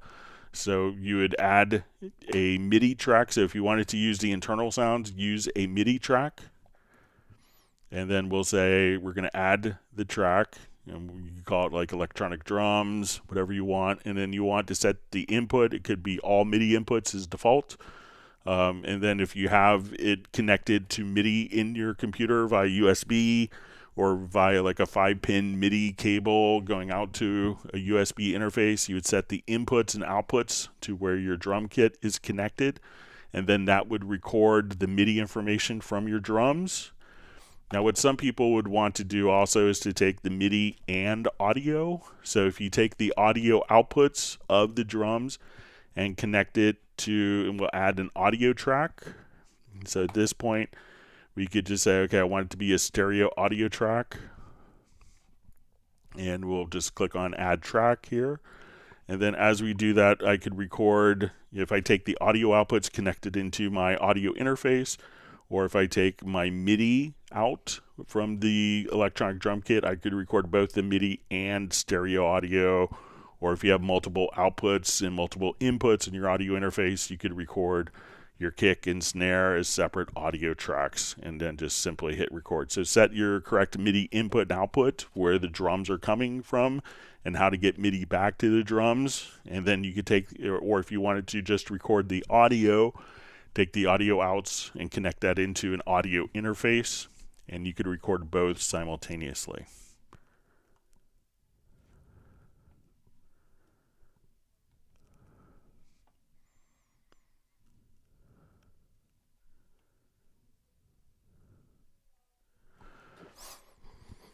All right.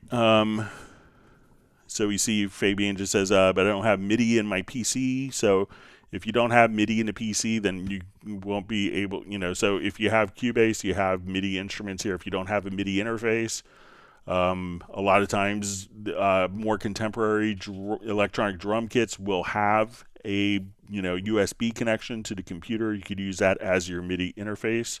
But if you don't have, if you don't have a MIDI interface, then you can't get MIDI into the computer. So, but you could buy one for that. Okay, so we see Wilco Piano says, thanks for the video and the great work you do. So just always glad to help people, and I hope it's useful and people could help learn to be more creative with their Steinberg solutions. Okay, so we see Michael Teams has woke up with a new song idea. That's great.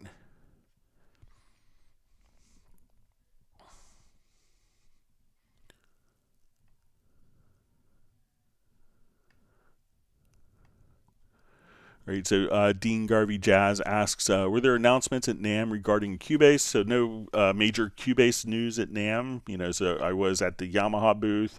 but we did, show the Embody Immerse plugin, so you could have Lursen Mastering or Alan Meyerson's room kind of modeled that you could utilize inside of Cubase. So, and also Nuendo Live, which is often used for recording from live concerts, like often with like Yamaha front of house consoles. That was also announced.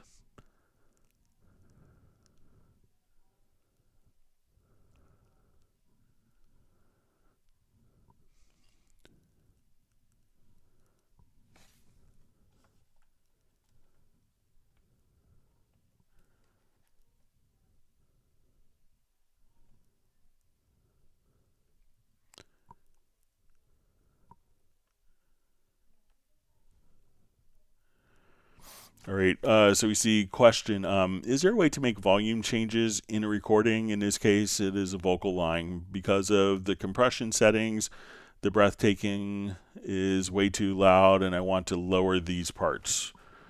Yeah, so what I've done, and I have kind of an example of this, I'll show you. So I had something similar. So, what I would do, and I actually created a macro to do this. So say if we have this project, so often what you could do is, you could manually do it quite easily. So, so I just kind of created a macro for this. So like, let's say if I'll just kind of bring up some of these so you could hear it. So let's take a listen to this. What did you say? You wished it all away. So let's say like those are kind of like obnoxious breaths. So what you could do is, what I do is just kind of come over here and I'll select it, hit Shift plus X, and then you could bring it down, kind of like that. But and if you don't want to do that like 100 times in a vocal, I think I may still have this macro. I created a macro to automate this process. I think I called it minimize breaths or something.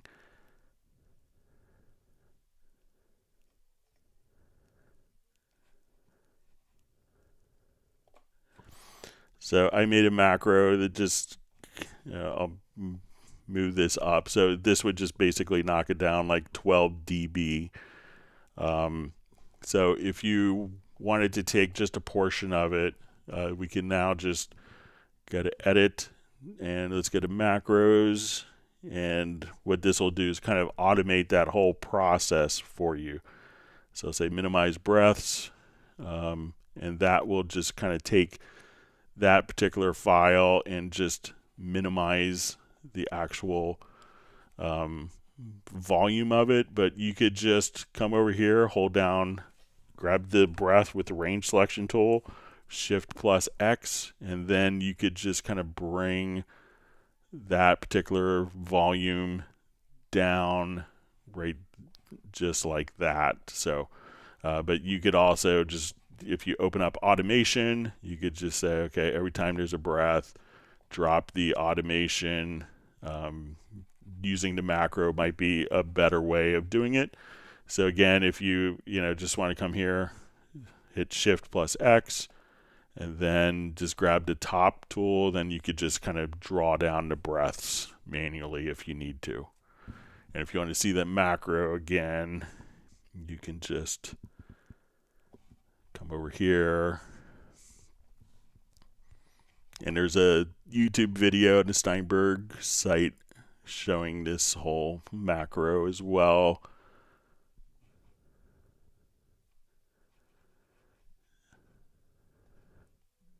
So you could just do all this automated if you wanted to, if those 4 steps were too hard. And you can pause the video to see that.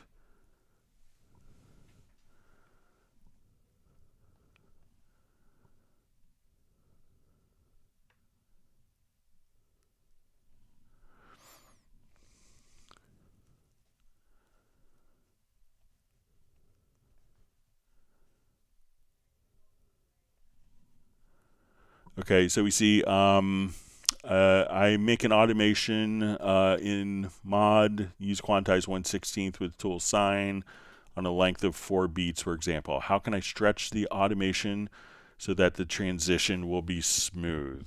Okay, so let's say if we have probably Midi CC data, so let's come over here and I'll just make this larger so we could all see it easier.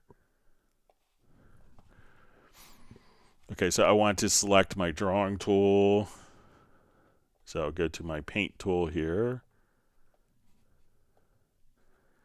All right, and let's say we want to do sine wave. So as we do this, so say if I wanted to adjust, all you have to do is say, okay, I wanted this to adjust, and all you have to do is just hold down the shift key, and then you could just come over here and if you wanted to change the time, so the shift key, as you hold down the shift key, that will adjust the frequency. So you could just kind of draw in different frequency ranges. So if you needed to kind of transition and say, okay, at that point I wanted to, just come here.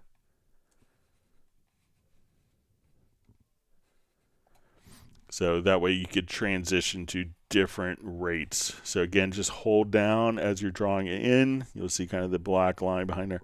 Just hold down the shift key, and then you could draw in different speeds of your sine wave. So let me know if that works.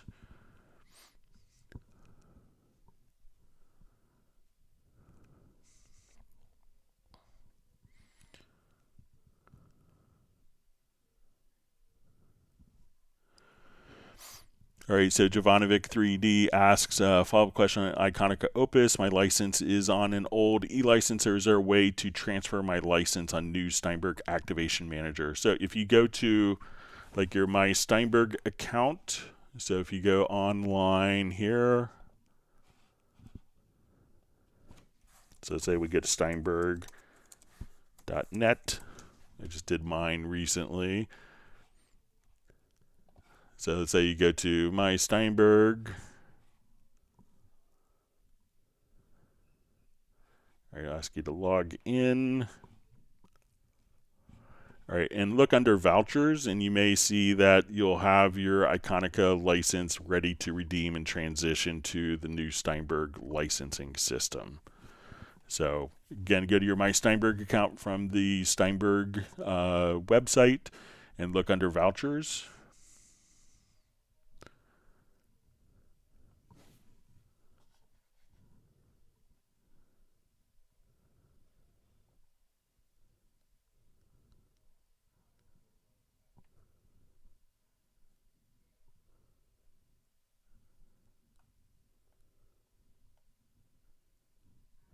See Bruce Bruton just asking if we're all seeing the same recurring question. So yeah.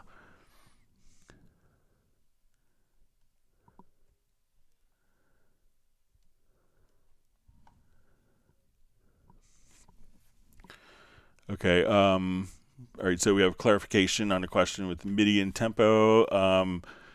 Is how to trigger the tempo of an already done MIDI keyboard track using a MIDI drum track, so then the keyboard will be triggered by the drum hit points. Okay, so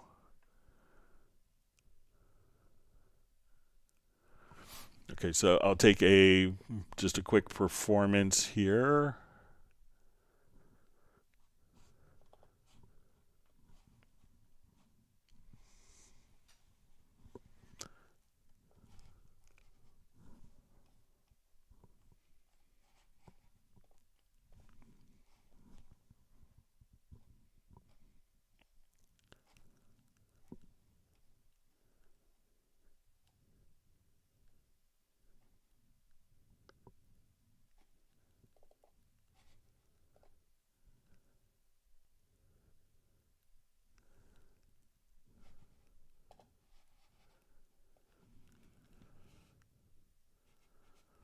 All right, so I'm just going to read this again. I intended how to trigger the tempo of an already done MIDI keyboard track using a MIDI drum track.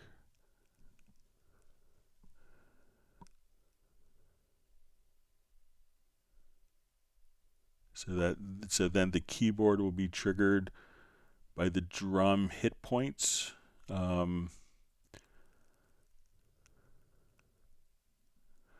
All right, so I'm not sure when you say the drum. All right, so I'm not sure. Maybe if you could indicate, so if we have like, okay, to trigger the tempo, an already done MIDI keyboard track using. All right, so if we have like MIDI drums.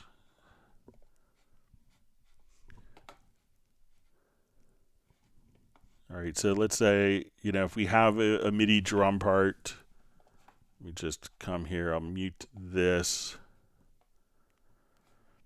and I'll just add a VST instrument.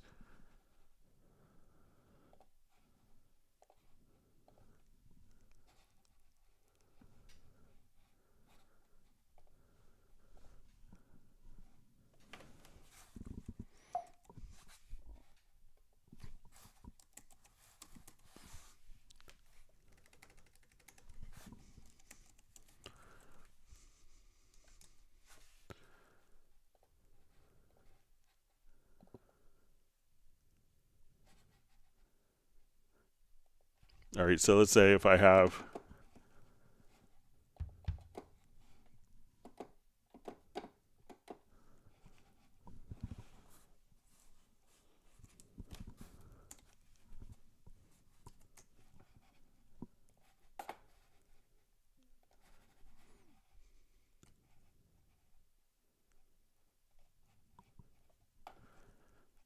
okay, so let me just come over here, see if we can get it to record.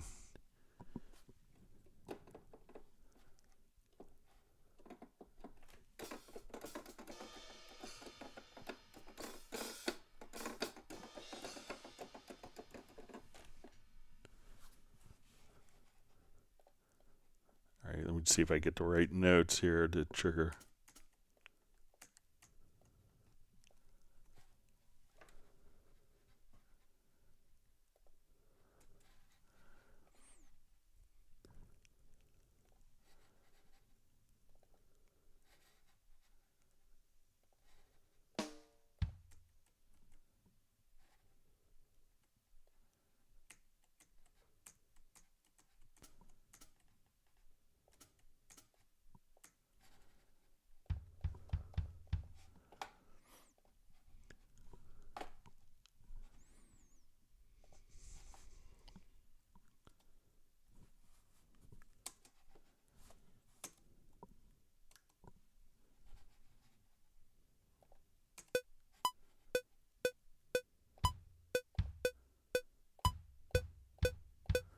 All right, so let's see if I could just, where's my MIDI controllers in?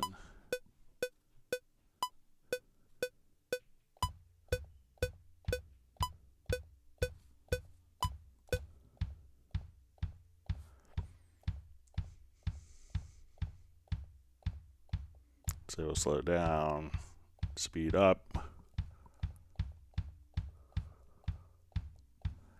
All right, so if I wanted to take like this drum part, so I'm not sure if you want the piano to follow the drums or drums to follow the piano.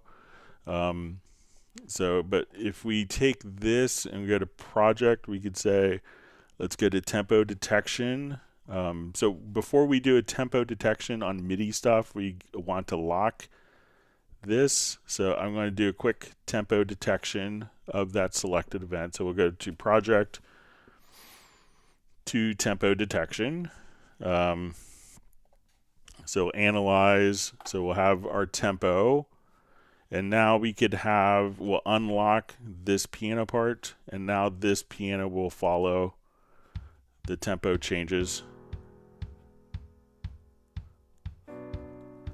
of the, from the drums.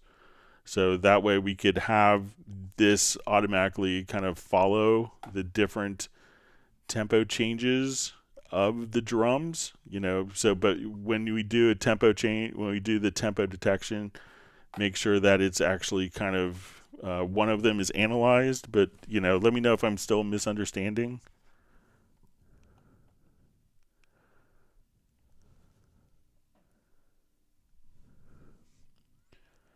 All right, so we have James Massey just saying hello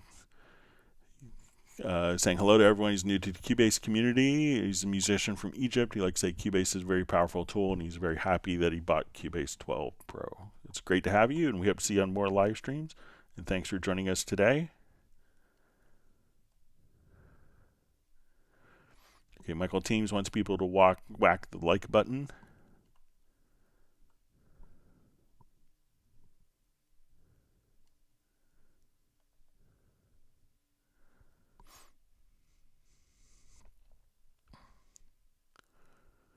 All right, so John Barry says, bypass all inserts on the mixer page. So let me just jump to a different project.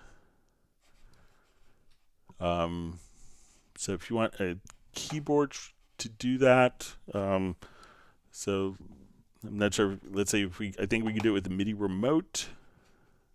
So let's jump back here, go to my Nano control, and let me just put this on.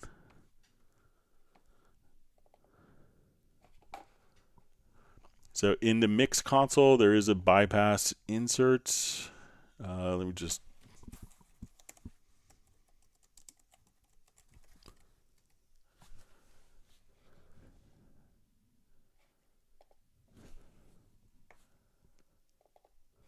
And let me just check this behavior.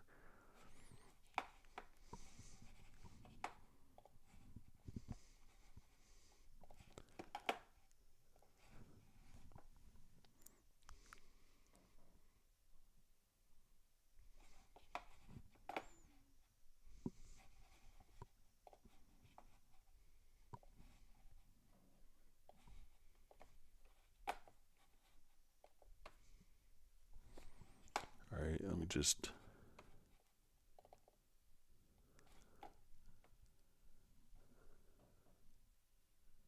Oh, it's in the main control room, so.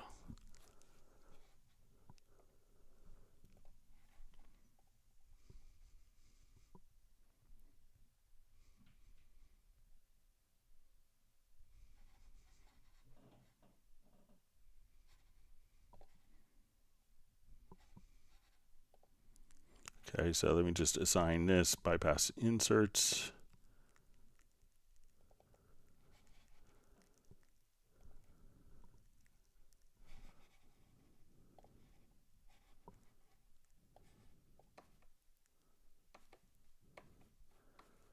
So now when hitting the button, so I'm not sure if you wanted it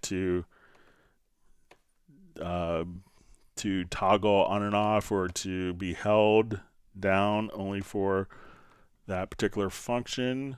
But we can see all the inserts being bypassed here, and you can feel free to remind me if I'm having a brain cramp. But let's see if we could also so that we could have that do our,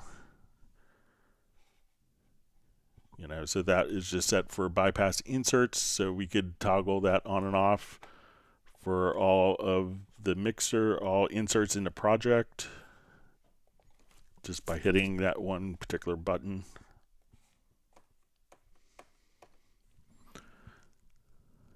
So, but if I'm not remembering correctly, just let me know, John.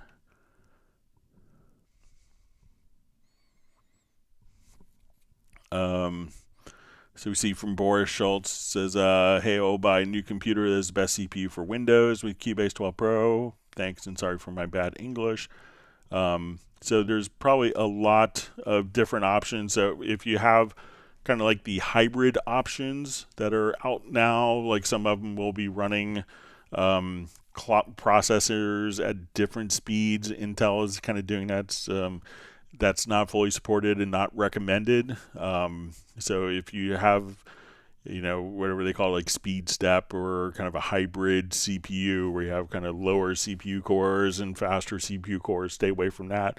But the Ryzens people have great success with, and kind of, the bigger Intels as well. But if you have the option to avoid having the dual speed processors, avoid that. Because even the operating system, I don't think really takes advantage of that and really supports it.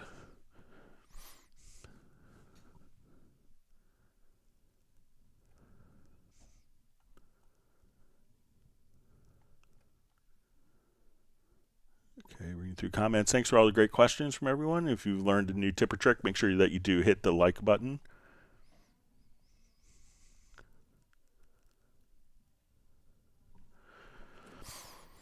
All right, so we see Datuch asks, is Neil from New York.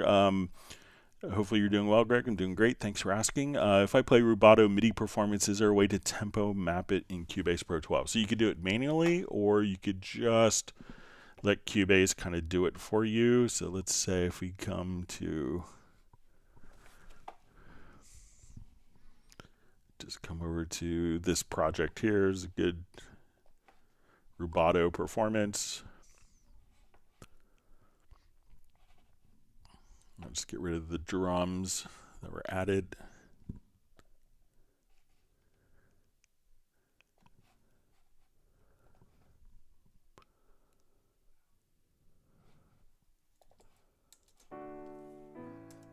So I say it's not really on a click.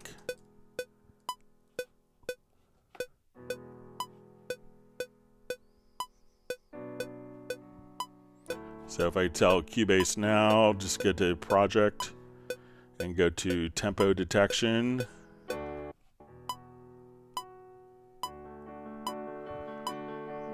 then it will figure out the tempo for you.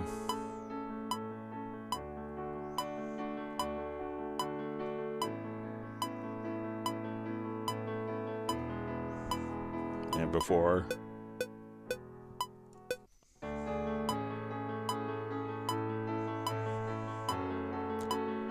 So select the event, go to your project menu to tempo detection. You can do it for audio and MIDI parts.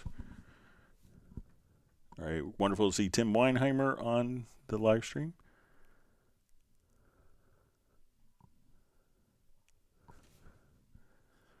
All right, we see that Michael Teams is famous, according to Pablo, so that's good.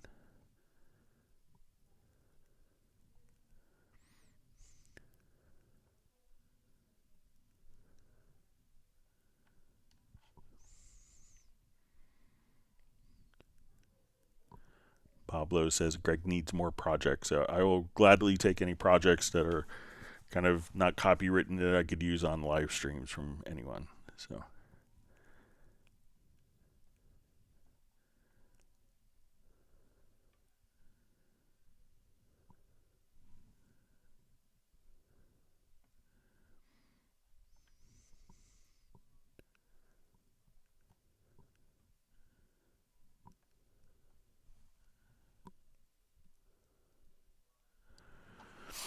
All right, so we see, hi Greg, is it possible to create a project logical editor preset that solos all mute above a selected track in a project window? Let's take a stab at it. I've never tried it, but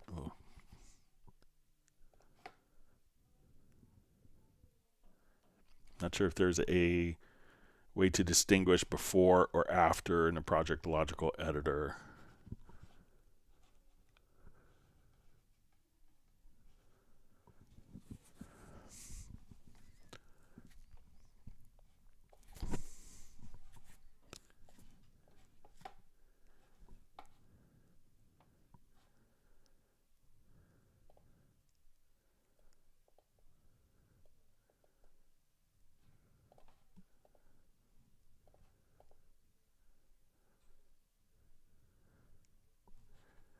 Yes, I don't know of a way to position. It's just going to be where it falls in time. So I don't think that there's a criteria for selecting like previous or following tracks. We could do kind of container types, media types, doesn't really distinguish.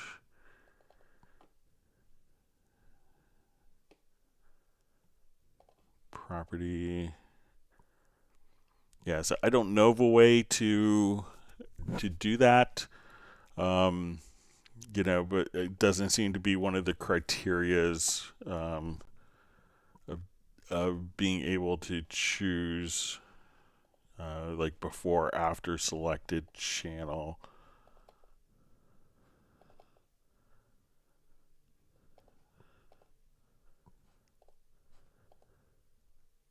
Yeah, sorry about that. But I'll keep thinking about maybe if there's another way. But I don't know a way to, you know, if we hold down Shift up,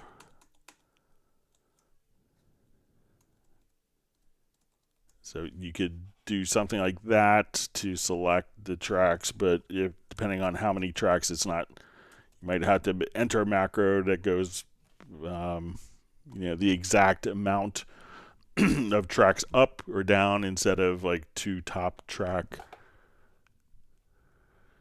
So, but sorry about that.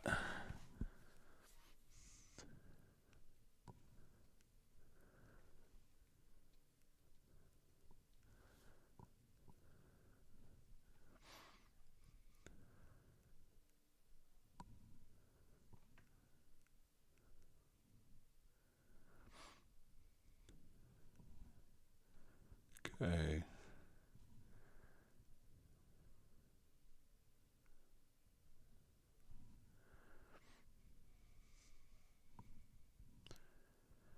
Okay, reading through comments. All right, wonderful to see David M. checking in from Liverpool. Good to see you on the live stream. All right, so we have Striker Bay checking in from Bavaria. Thanks for being on. See, Gareth has to run some errands. And Gareth just asking if if I'm up for another Hot Mess tune, so I would love to. So, looking forward to it.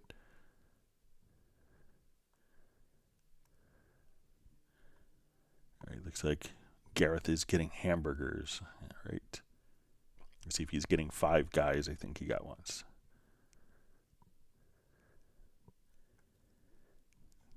He's breaking away from his typical Friday night pizza with his daughter. All right.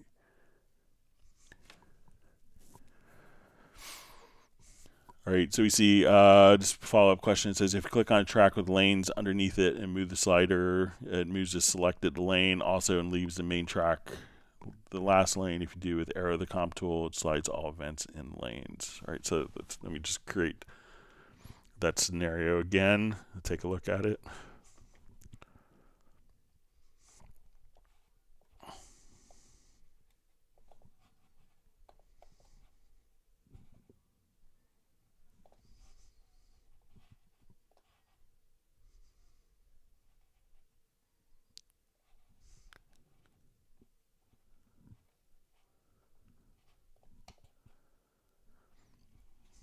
All right, so I'm going to add a group channel to this so I can just record some data.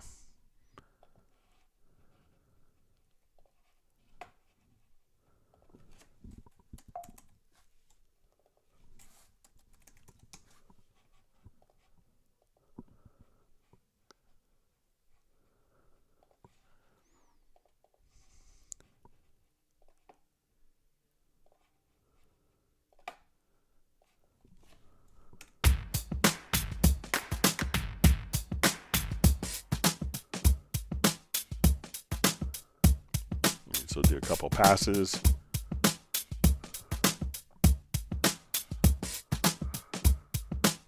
Or a few. Okay. So it says if you click on track with lanes under it, and move slider, it moves the selected lane also and leaves the main track the last lane. If you do the same with the comp tool, it slides all events in lanes. Okay. So let me open up the lanes. All right, so it says if you click on a track with lanes under it and move slider, it moves the selected lane also. All right, so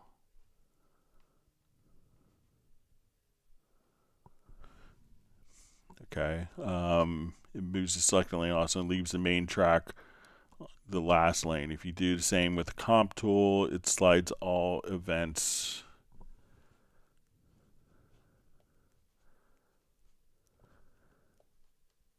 All right, so let's do the same with the comp tool here.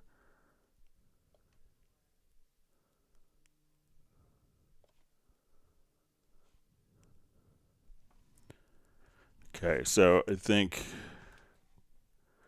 all right, so if we come here and we move, let's say, the lane, that because that's the only, because there's only one single element that is selected. So let's see, if you click on track with lanes under it and move the slider, because this is the only selection that's there. So we move this, it'll disappear because there's no other components. It's just one single part.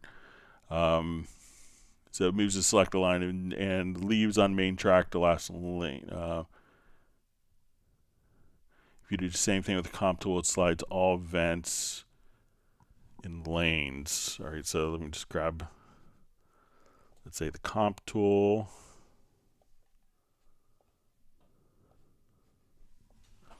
All right.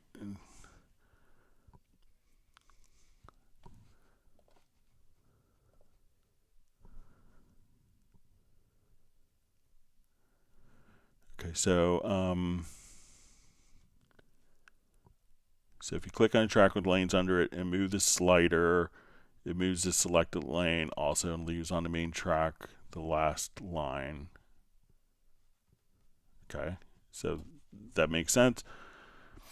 If you do the same with the comp tool, it slides all events in lane. So let me just,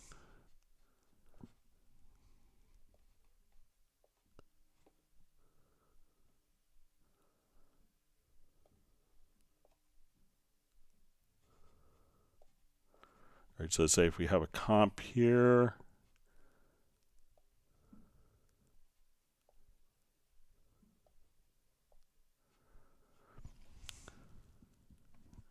so it moves the selected lane also and leaves the main track on the last lane. So let's say if we go back to here,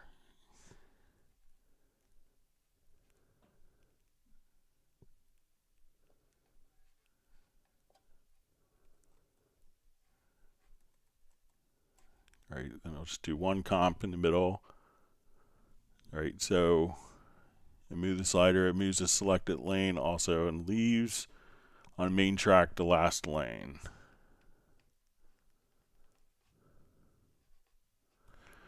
Okay, if you do the same with the comp tool, it slides all events in lanes.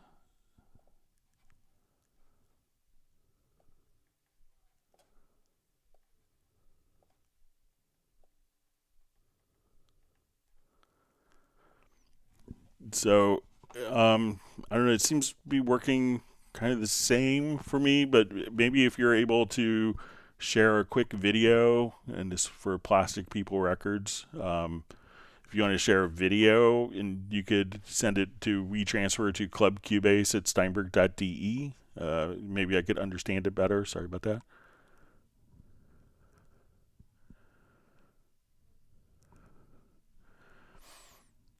All right, so we see value says, thanks, Greg. The tip with the multiple track recording worked. You the king. So glad it worked out for you.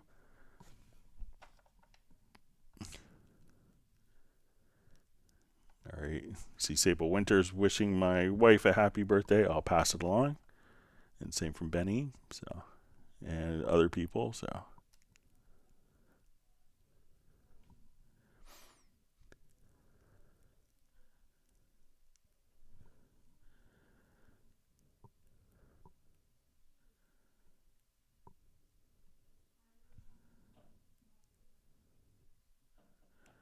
Okay, so we see, I think Plastic People Records says you figured out the solution, so.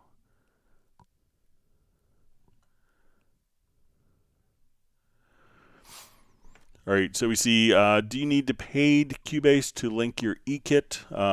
So yeah, basically all the versions of Cubase are paid. So there isn't a free version. So I mean, there is a version that comes with some hardware like LE or Cubase AI. So, but I think that the instrument Groove Agent SE will work the same way.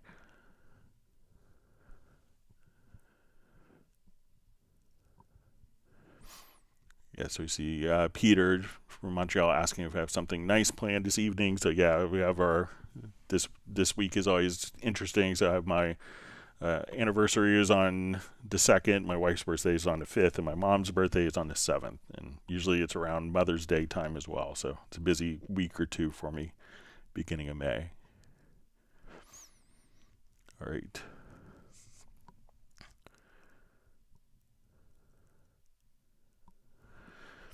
All right, so Patrick asked, Greg, will there be a Zoom meetup if you can call some composers to talk? We'll ask about some doubts and it will be inspiring to us. Yeah, I'll try to get someone lined up. So we'll be doing it the last meeting in May. So just kind of look for, I think it's maybe May 30th. It might be on a Tuesday. So just look for that. But I'll try to have a guest. I have someone kind of in mind. It's maybe not a composer, but it's kind of a seasoned musician, producer, engineer, played with a bunch of people. So I'm going to try, I was thinking of asking him to join. All right.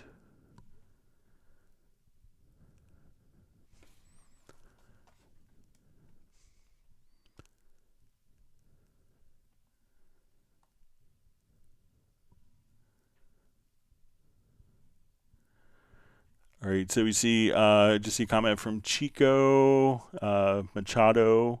It's just saying, and this might be a follow-up, just says something like setting up modulation expression, something else to one key command only. So I'm not sure if that's with the Korg Nano controller question that was earlier. So, you know, it's not necessarily up to Cubase. It's whatever the controller is transmitting. But if it's a different question, let me know, Chico. I'm sorry, I'm trying to catch up the best I can. All right, so we see Fabian just indicating he has a demo version of Cubase, so you'll have the same functionality for working with drum parts and working with the MIDI drum in the demo, the trial version, as well as the full version. So no differences there. All right, so let's see. Michael Teams and Cubase Nation just wish my wife happy birthday, so I'll make sure to pass that along. All right, we have Daniel to Munich who's joined. Thanks for joining us, and hello back to you.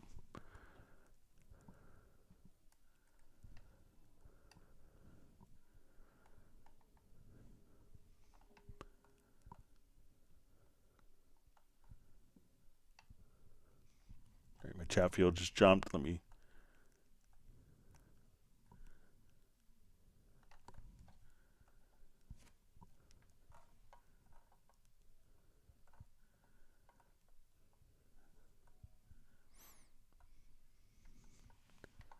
All right, so I think I'm close to where I was.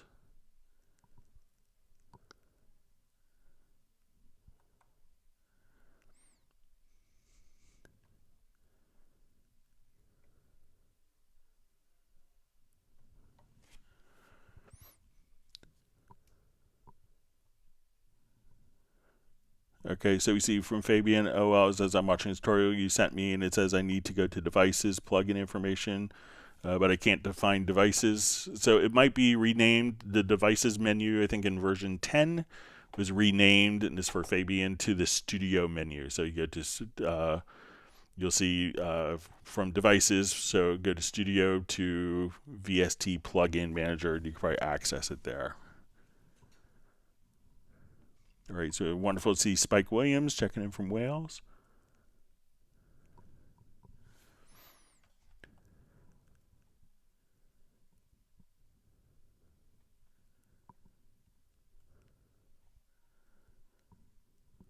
All right, so we have Rodham Pick, who's glad to be on again. Real long time from Israel.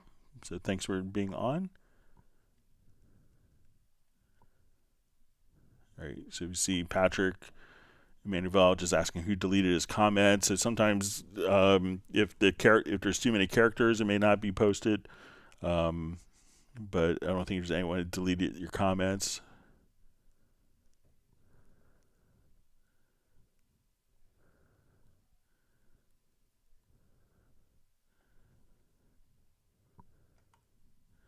All right, wonderful to see Jean-Marie Horvat. Great to see you at NAMM, buddy. Hope you're doing well.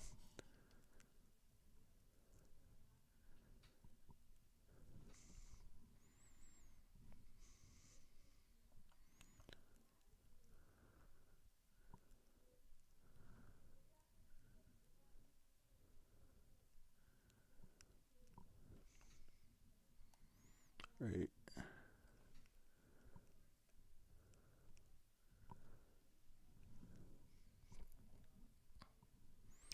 All right, so we see the Heartbreak Time Machine on, so thanks for joining us. You don't have to worry about being late. We're not in school. I'm not going to give you a tardy slip. All right. Okay, so we have a question from Michael Teams, and since he gives such wonderful ice cream flavors to everyone, we're going to answer it for him. How to change the tempo in the middle of a song, also time signature. Okay, so let's do just a new project.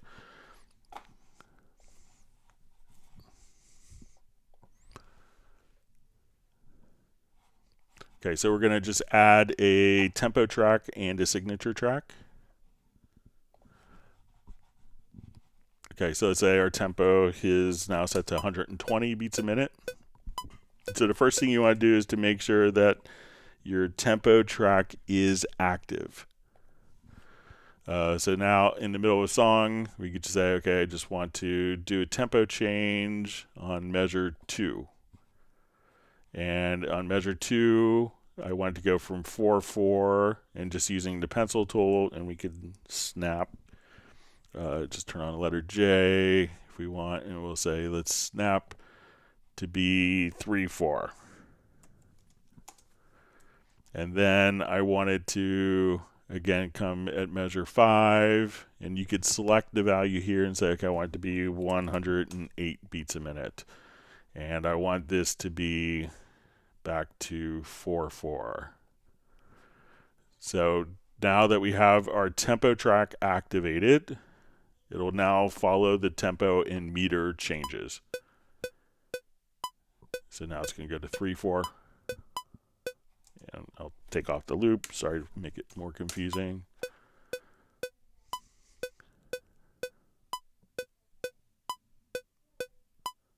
Now slower. And if we want to automatically ramp our tempo changes, if we click on this little box here that's kind of hidden, we could just choose to ramp up our tempo between two values, and that will do like an accelerando, so that we can gradually go between two different tempo events. If you use Contact, sometimes that could cause a lot of problems in Contact. It doesn't react to tempo changes well, so just a heads up with that. So let me know if that's helpful, Michael. All right, great to see Captain Energy Music on from Harrisburg, Pennsylvania area. Glad you can make it today.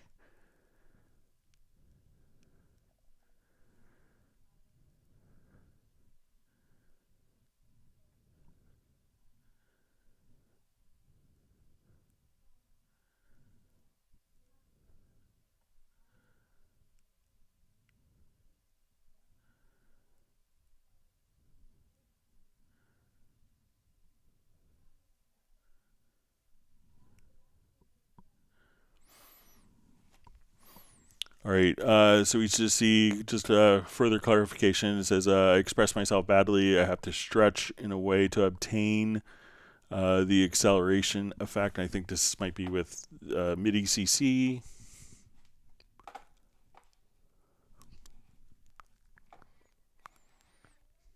So let's come over here and just add a Midi track.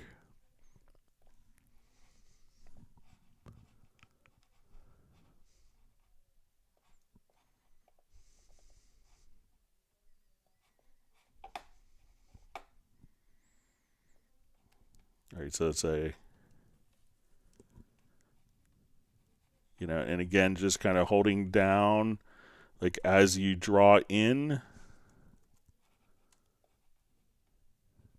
hold down the shift key. So you say, I want to draw that in. And then from that point, I want to speed it up.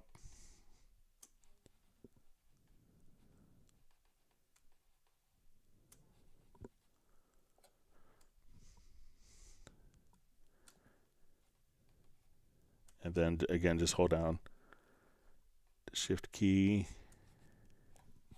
So you could just kind of enter it in. Now, if you have just the modulation data on, let's say this track is only modulation data, which you could have a separate track for. One of the things that you could also do is say, okay, so let's say, okay, at this point, let's say if I have standard modulation, that's all kind of the same value here. So let me just elongate this part.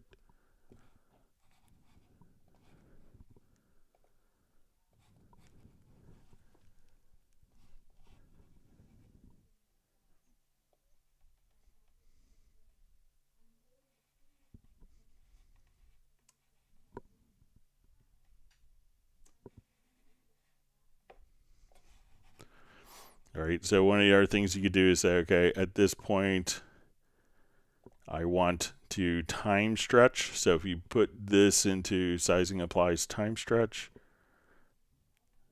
I can say, okay, I need that to be in one measure. I need this to be all in one measure. So you could actually time compress the different events as well to get them to speed up and slow down.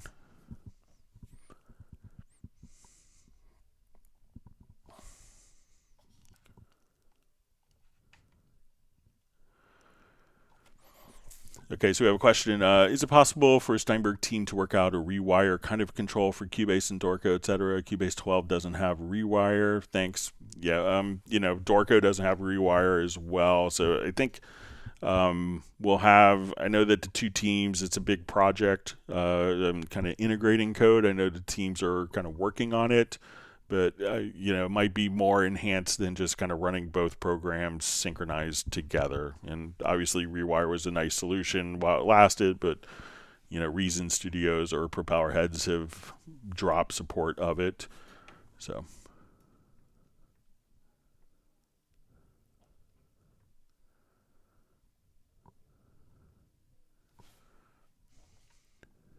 All right, reading through comments.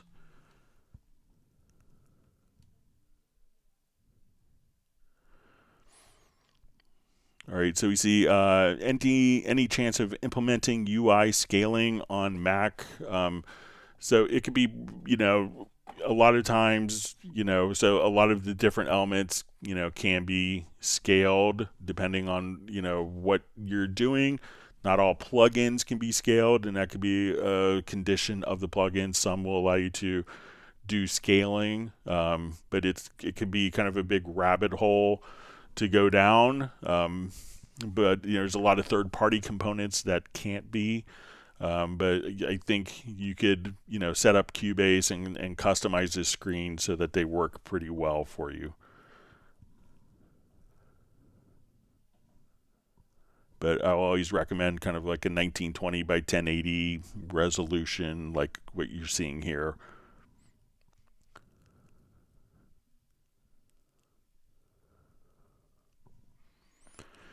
Okay, so we have a question from Johnny D. After using the overlap function to go over a punch in between two audio events, should I crossfade, or Cubase kind of does it automatically? Thanks. So if you have two events, let me just drag a loop in to showcase this.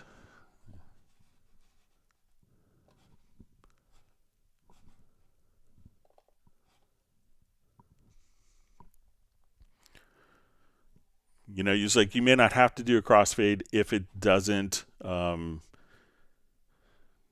see if my computer's gonna wake up here.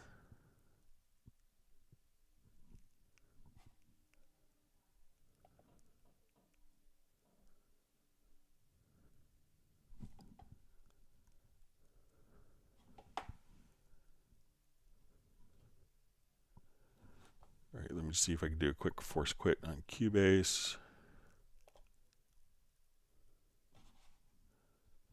All right.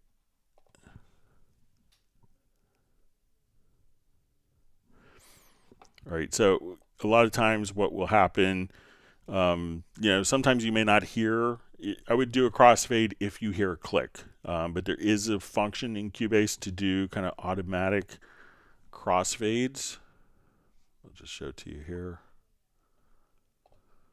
So that as an audio event is kind of dragged in, let's say, and if you do an edit between two events, so let's say we do a cut in the middle of this particular phrase, and let's make sure I don't kill everyone volume-wise. So let's say I did an overlap here, and maybe we'll hear like a click. Okay, so what we could do in a case like that is just to activate like auto crossfade. So you'll see this on the track, this little function to enable automatic crossfades, and you could select different fade types, and that will automatically just put a play, like a crossfade as it plays, so that you can have different crossfades. So if you hear it, then certainly do a crossfade, but you could also try the auto crossfade. And sometimes you do an edit and you don't hear it, and then there's no need really to do a crossfade for the sake of doing a crossfade academically if you don't hear a pop or a click.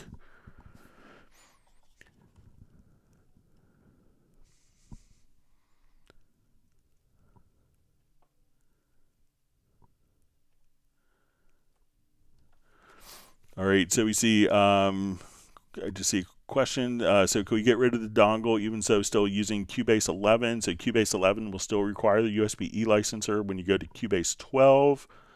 So when you go to Cubase 12, that is not utilizing, that's using the new Steinberg licensing. But Cubase 11 will always require the USB-E licenser.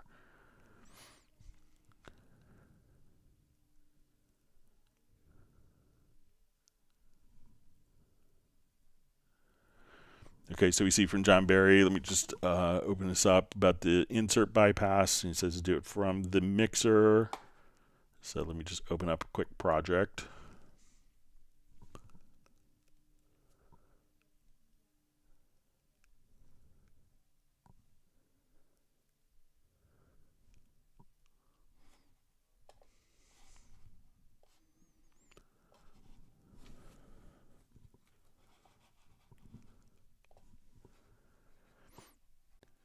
Okay, so let's just go to where some inserts.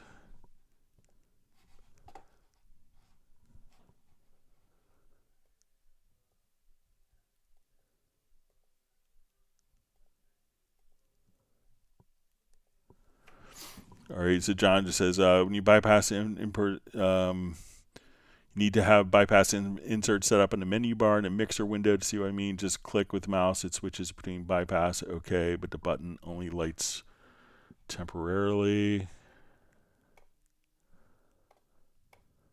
So let me know if you're bypassing the inserts there.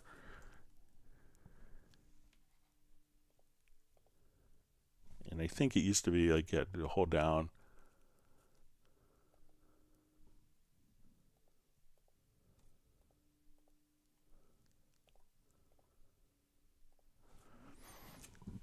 So sorry for misunderstanding, John. All right, wonderful to see Mulu checking in from Istanbul. Thanks for joining us today.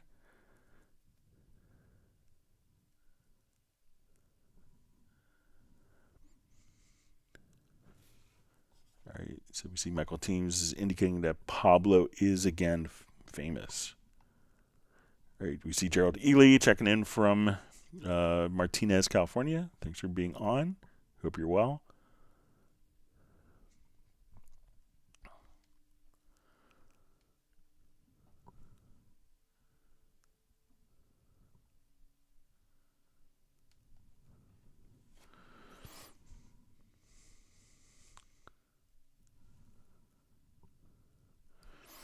Okay, so you see, really think it's time Cubase just defaults to syncing all audio to tempo unless otherwise told to be freewheeling, because these sync tempo questions come up 3 times every meeting. Fix it.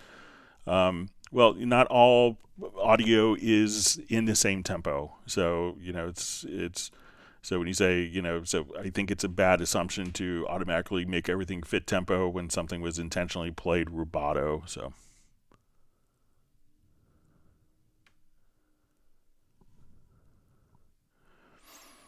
All right, and Got Yours just says, I know people use Ableton because it does it automatically. We as musicians need things to sync together more than we need them to be apart. Make the option to toggle how we want it. So all you have to do is really just, select all of the audio events and then just put it into musical mode, and then it will sync up. But if it was recorded from a different project, and doesn't have the metadata, no program will automatically add that for you. So.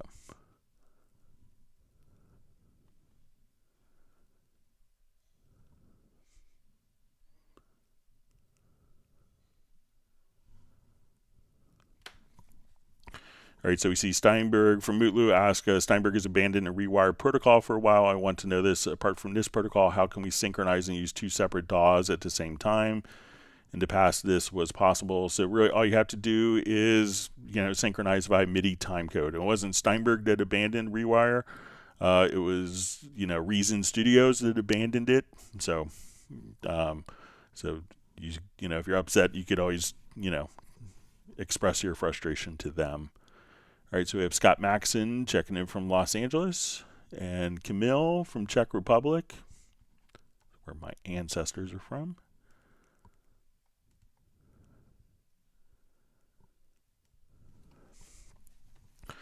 All right, Jose Saliva asks, hi Greg, is there a way to show graphic wave representation of all the tracks inside a folder that is minimized? Okay, so let's take a look.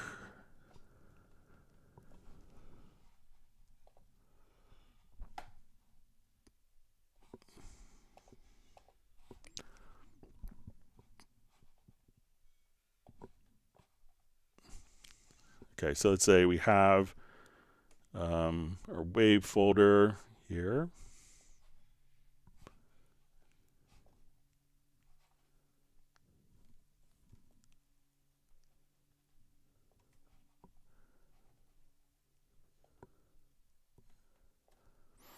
Okay, so let's go to our folder views. I think it might be in a preference. Let's take a look. Event display folders.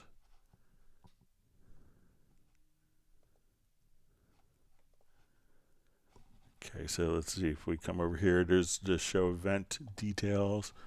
So let's come over. So if you kind of open it up, we can see kind of the individual of events in there. But let me just take a look, see if there's any other.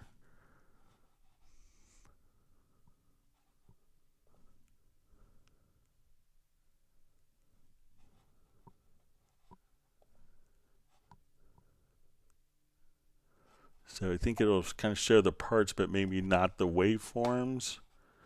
So let's say if I have like this event, so we can see that, that will be kind of reflected in the parts, but it may not show the waveforms. But you could see the different events that are present within the actual, within the folder itself. But I don't think it shows the actual waveforms. So it might be, maybe if we make it really large, might show it a particular height, but no. Sorry about that.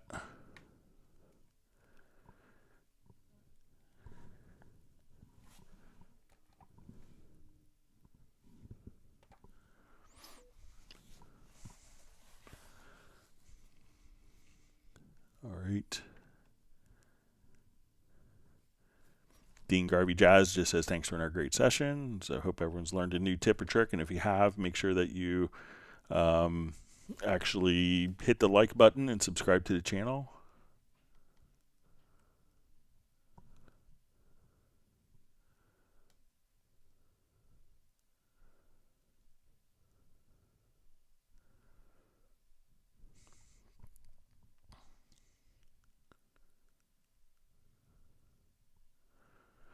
All right, so we have value just as idea, making group tracks, whatever they have inside, savable. That way you could save entire racks or groups. Just had that idea yesterday. All right, so let me just close this and open a different one.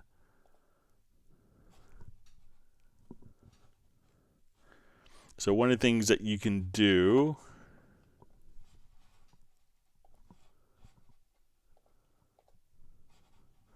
is, let's say we have our tracks and a group track.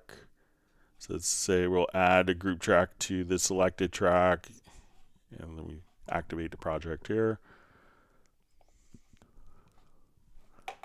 So let's add an effects channel. So let's say a flanger, and let's add,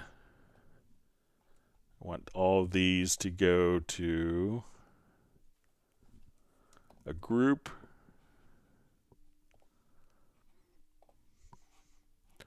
Okay, so we have all of these in a group. So I could select all of these tracks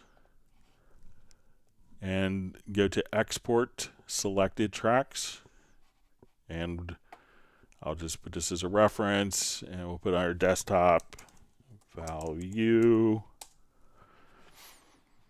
Okay, I'm going to do a new project. And then we could say, okay, we're going to put it there. And then we export selected tracks, and we could import them as a track archive. So let's go to import track archive. And we go to say I want to select all of the tracks, so my effects channel, my group channel, all the audio tracks. We could include the events, and then at that point we could choose to include or exclude events, but you could just simply do it like that. So try exporting selected tracks and importing the track archive.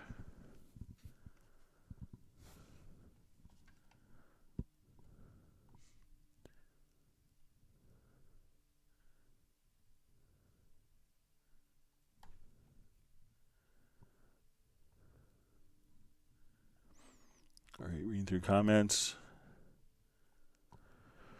Gerald Ely asks, hi Greg, is it possible to apply a tempo map from one project to another project? For instance, a tempo map of an audio performance to a Midi performance of a similar tempo.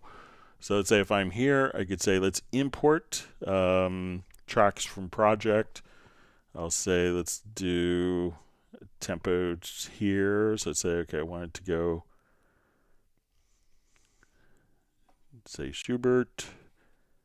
I want to take this and let's import our tempo track only. So let's say, okay, I want to come over, we'll put it onto a new track, hit OK.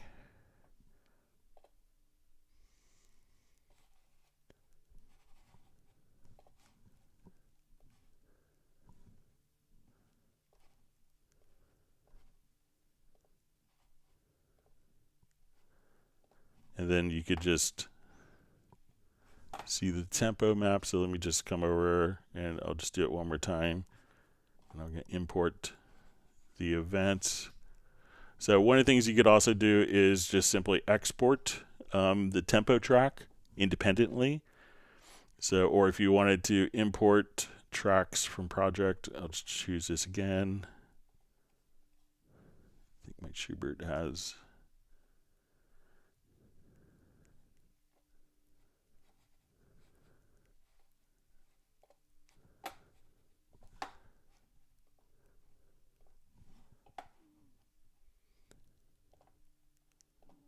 And as we do this,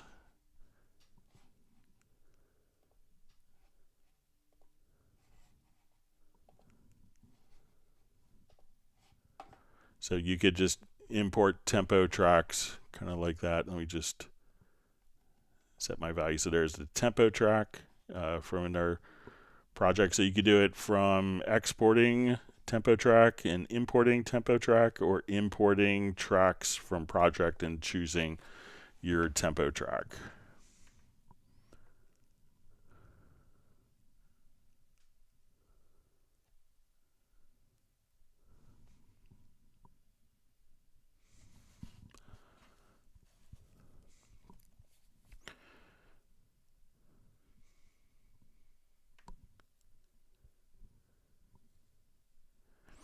Okay, so we see from Jovanovic 3D, Iconica Opus, license transferred and activated. Thanks for your help, Greg. So, all right, wonderful to see David Glick on. Hope you're doing well. Enjoyed seeing your pictures of you playing at the Vienna Festival.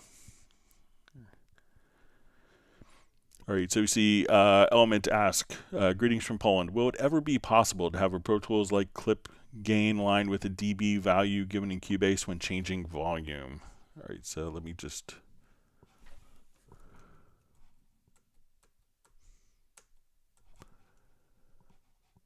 come over here. Let's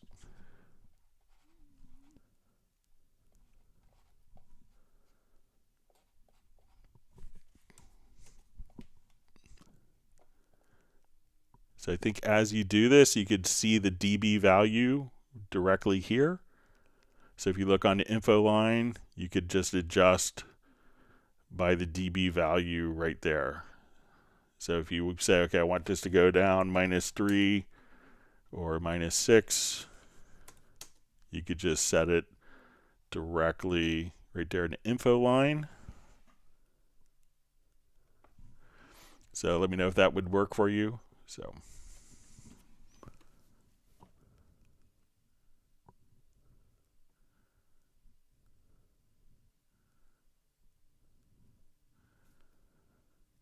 All right, so we see when 2023 Cubase version. So I think Cubase 12 is in 2023.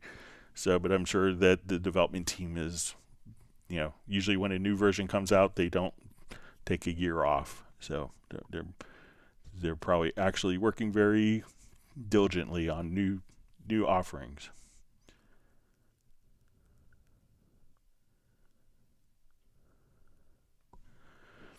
All right, so we see Daniela Tocan on, so thanks for being on. Can I get your email, Greg? We are doing a pirate film at the moment, sound design, and Club Beans, a lot of others get now confidential information. So if you want to reach out to me, you could send an email to clubcubase at steinberg.de. So clubcubase at steinberg.de.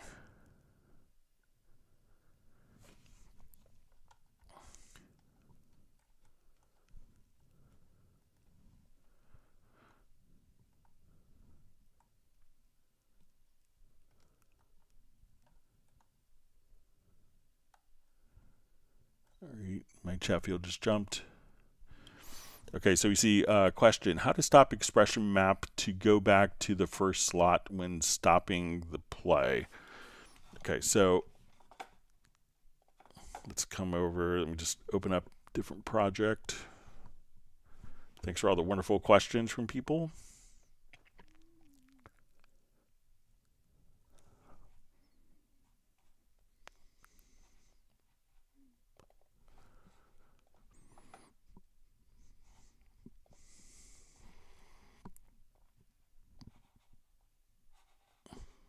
Okay, so let's say I want to put in expression for my violin 1 here.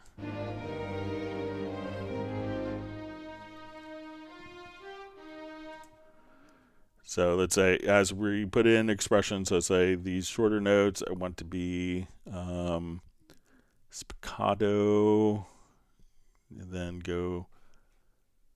I'll just put some expressions in.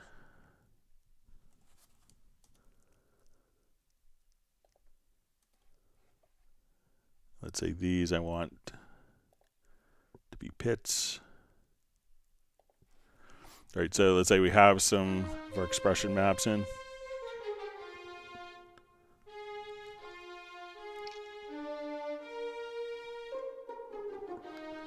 And let's say I want to start with tremolo and then go to legato, let's say here.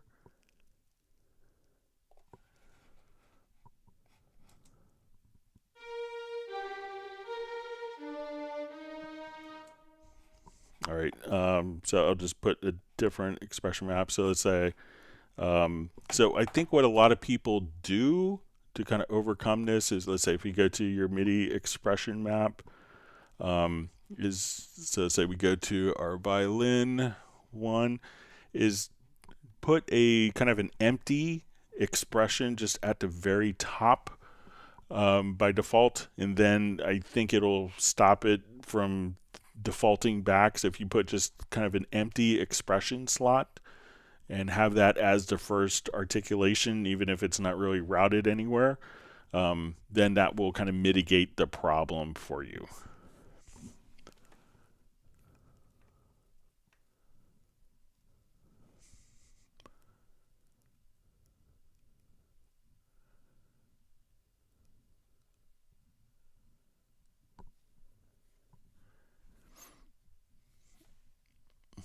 See, Bruce Bruton just says, hey, Greg, I guess it's your week to tend to the women in your life. So they do a lot for me, so I get to reciprocate. All right, so Daniela Tocan just asked, who can read this email? Only Greg. So yeah, that email goes directly to me. So the club Cubase at steinberg.de.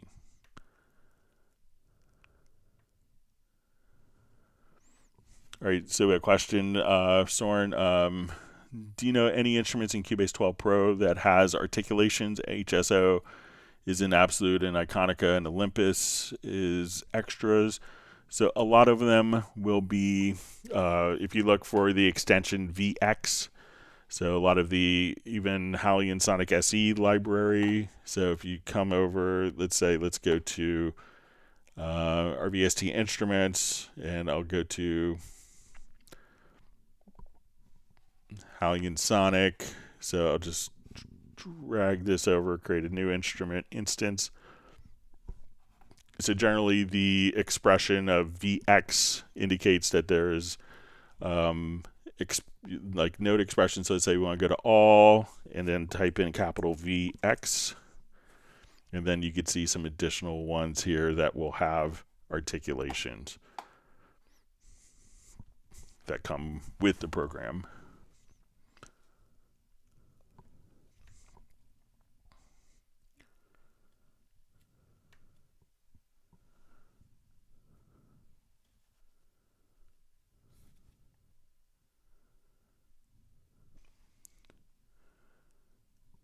All right.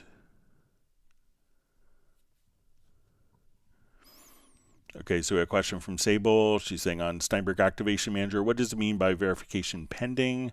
I had grace period updates that appear to be moving from dongle to cloud, absolute 5 to 6, amped electric expires 6.1, thanks. So usually it just means it's kind of going through the process. So if it's taking a couple of days, let me know. But sometimes signing out of your activation manager and then signing back in can re-trigger it. So give that a try, Sable.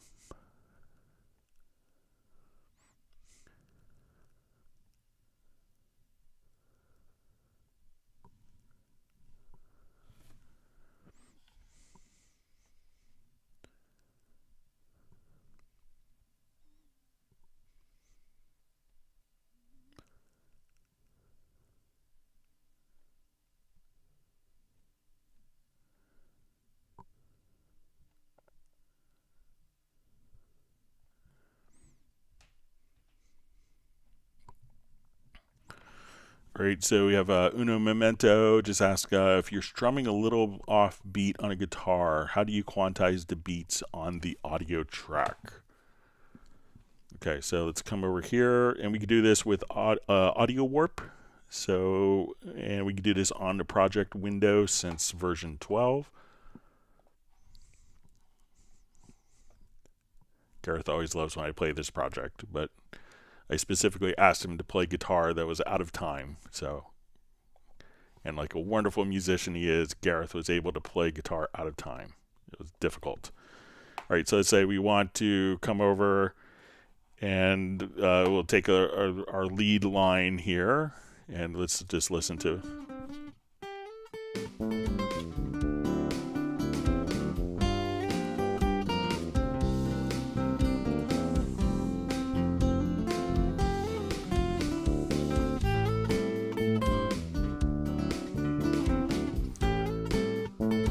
So say those two notes there I want to fix on these tracks. So I'm going to go to my warping and just choose free warp. And when we do free warp, we wanted to actually kind of just put in And we're going to do this on both tracks here.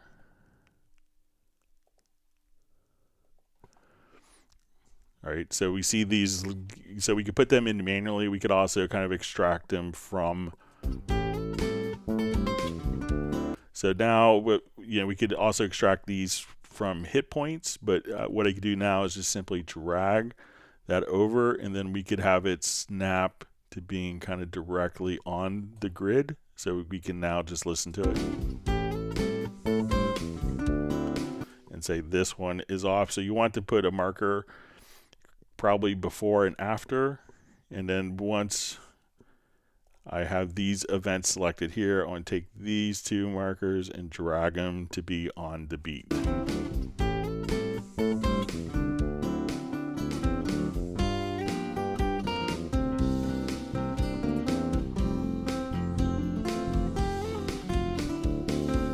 So try, you want to make sure that you're go to the warp tool and that you're in free warp, and you may have to be zoomed into a certain amount. So if you're you want it to be there, we don't want the whole thing to be yellow warp markers. So kind of zoom in to a certain point, and then you could do multiple tracks simultaneously.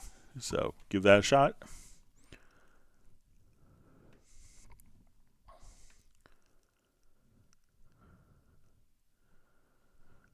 All right, wonderful to see Graham Witcher on the live stream from Royal Wootton Bassett in England.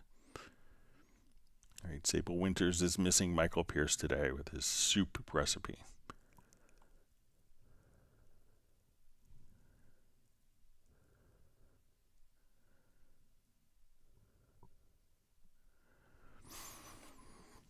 All right, so we have a question from Jose Antonio Gazo. There's a time compensation slider that works in milliseconds. Is there a way to make it work in samples or other units?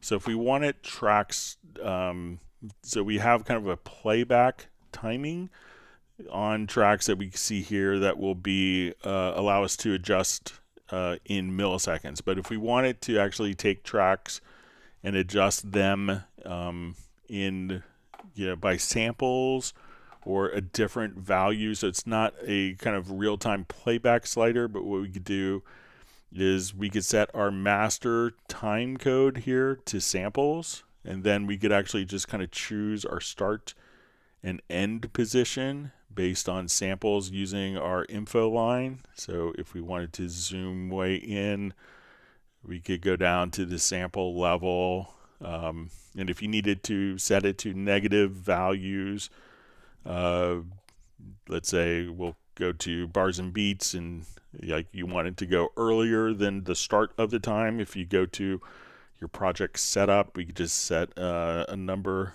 of bars as offset. So we'll set a 1 bar offset. So we'll say, do you want to keep it in the bar positions? We'll say yes.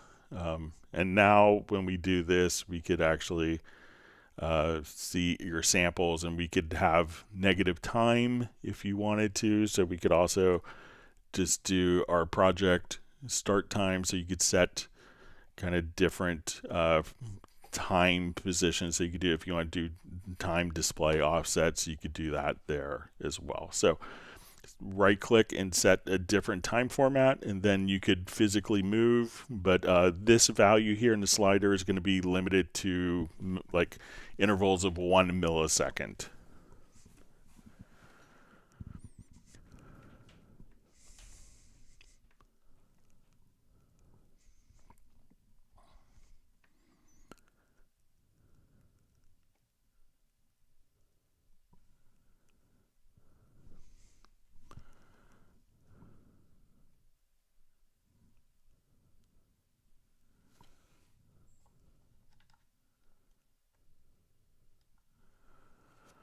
All right, so Benny asks, question, have started recording commercials. What effect would you choose to get a super close sound? So a lot of times you can get a very super close sound by not putting effects on it. So, but something that you could do, let's say if I wanted to take, let's say maybe even more like if you're doing like dialogue stuff for commercials, or let's say just even more music. You know, if you go to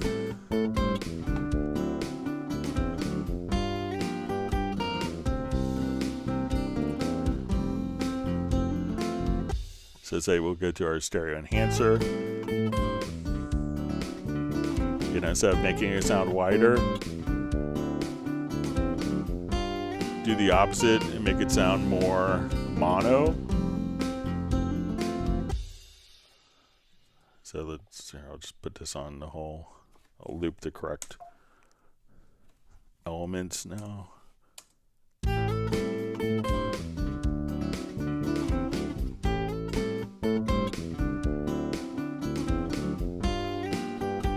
So that's something I would do, but you know, try to avoid using reverbs, delays. A lot of people are listening to commercials on phones and tablets and mobile use that, you know, maybe it's not like a great stereo representation of high quality audio. So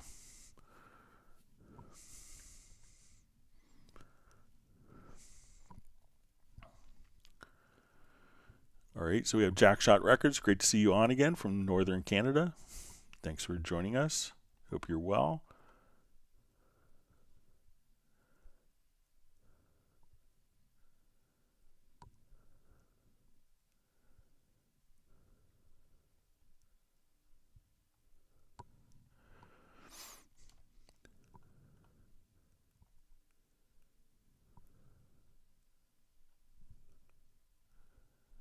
All right, sorry, my chat field just jumped.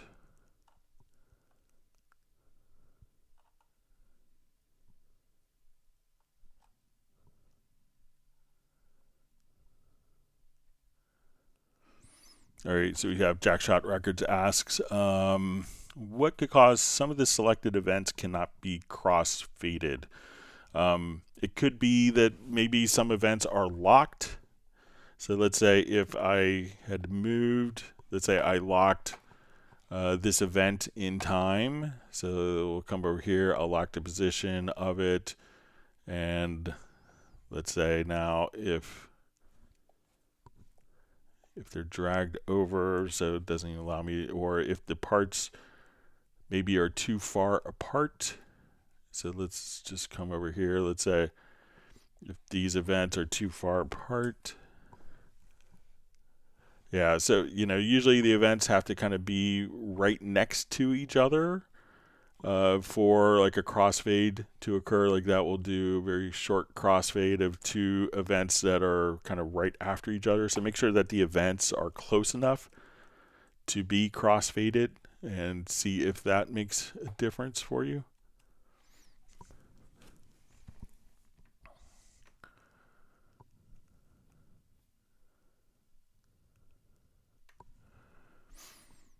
All right, so Owen Chaim asks, is there a way to save swing settings with projects currently swing settings or whatever it was in the last opened project? What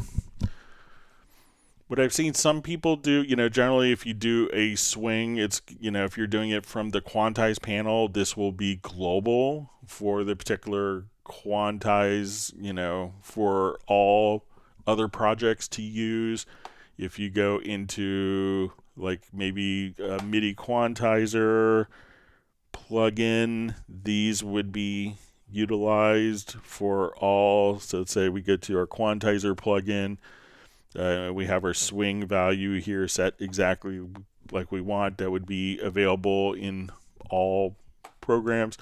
What I've seen some people do is to have, you know, a folder with different loops. So let's say if we have a folder,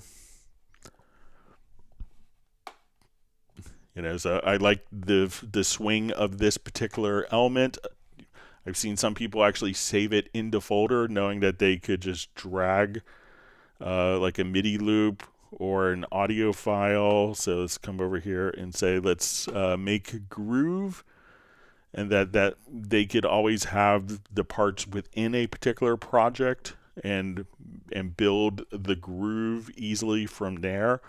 and they could have the hit points and kind of use the parts themselves as different groove presets or templates that could be used. So, and you could just have these stored into a folder that's muted so it doesn't play back.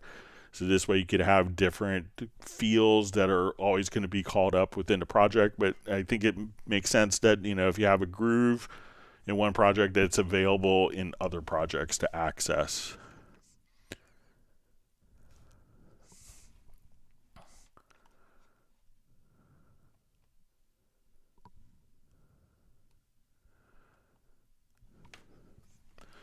All right, so John Barry just says, he says, Greg, I want to share a feature that I use, which I had no idea what it was, to value it mouse pointer in the Midi remote. I've assigned to a fader, and it works brilliantly. Yeah, so if you're not familiar with this, and this is kind of like the Steinberg controller, one of the great things it had was what they called an AI knob. So let's say if I'm in the mix console, what I could do is I'm going to go to, you know, and this is great if you have like a single fader device. So let's say I'm going to my Chord Nano control, and I want this to control kind of whatever I'm hovering over. So I'm going to double click, and then we'll go to our settings, and we'll see mouse pointer / AI knob. So I'm going to say, let's do the value at the mouse pointer, because no matter how many plugins you have, it's always going to be hard to map like the appropriate you know, parameters. So now anything that I hover my mouse over, this knob is just controlling. So whatever I just kind of hover over, this fader is just controlling the parameter. So even if I go up and say, okay, I have a bass amp on,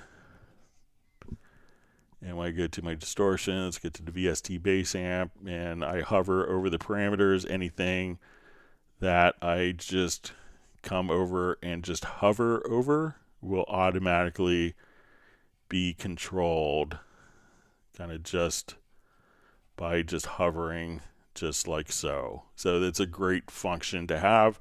So this way you could say, okay, I just want to control this with a physical controller, hover your mouse, and then your one fader could control whatever parameters without having to physically map or assign all those.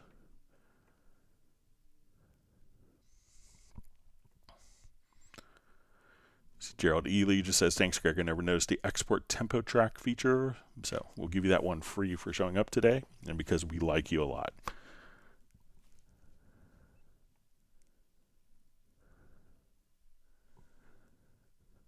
All right, so we see from Geo, it says, hi, Greg, were you able to resolve the issue from the last episode? Recording MIDI simultaneously through bus audio track does not have the same sample start. MIDI starts first.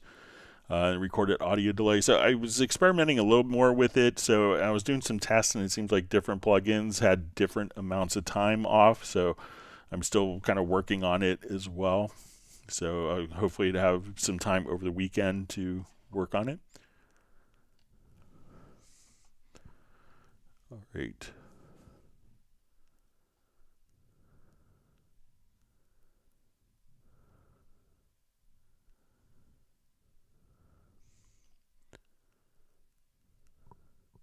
All right, so you see value has to take off, and he'll watch the rest later. Thanks for being on.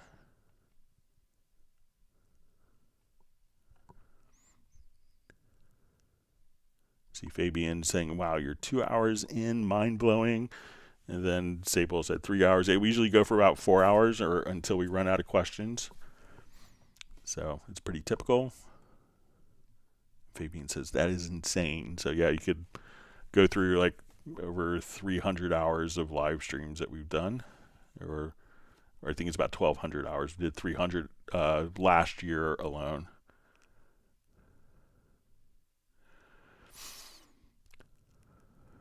Okay. All right. So see, Fabian says, I cannot hear anything on Cubase. So the one thing you want to do is to make sure you go to your studio, to Studio Setup, and under the audio system, you want to come here and select your audio interface.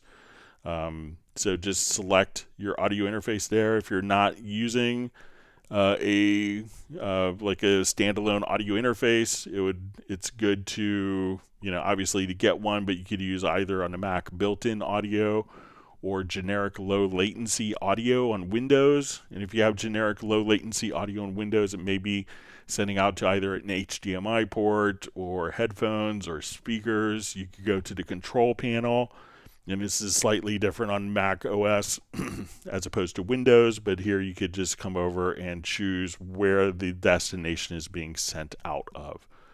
But if you have an audio interface, you want to use the dedicated ASIO or Core audio driver. So go to audio system and make sure, just because you have something set in the operating system doesn't mean that that's what Cubase is going to be using. All right, wonderful to see Steve McRae on the live stream.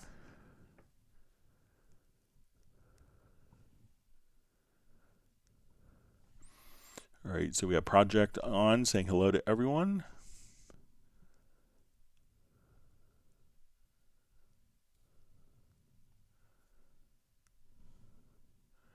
All right, so Soren says he wants Groove Agent 6 next version to have rhythm recognition and suggest similar grooves from its library to be able to beat design a small rhythm and get answer in a similar percentage. All right, so I'll make sure to pass that along.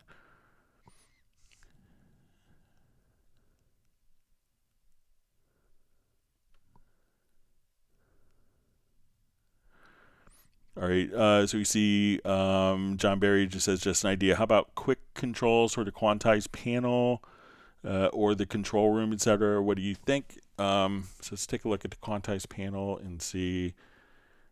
So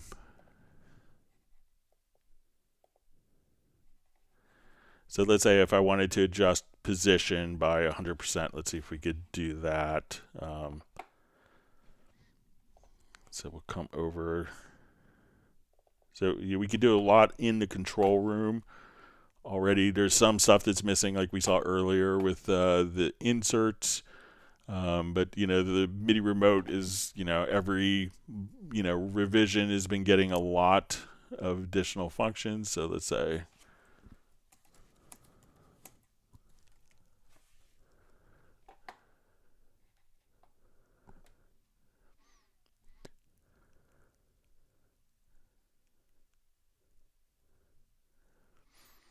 all right, so yeah, I guess there could be more of the functions here, like based on velocity, to do some of these things by quick control. So I'll include that in my list. I always send kind of report at the end of the month. But thanks for the suggestion, John. All right, so we see from 2K76, great function AI mouse pointer. Thank you.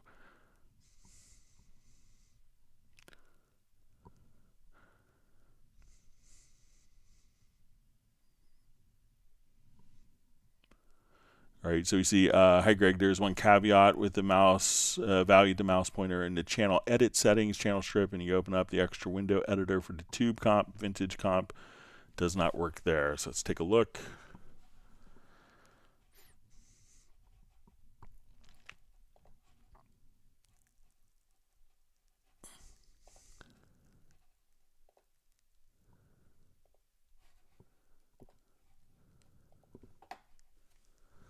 All right, so see if it's working at this level. We get to the, yep. All right, I'll make sure to pass that along. Thanks for letting me know that, John, so it sees that it's kind of like selected but not working as you would expect. All right, I'll include that in my notes.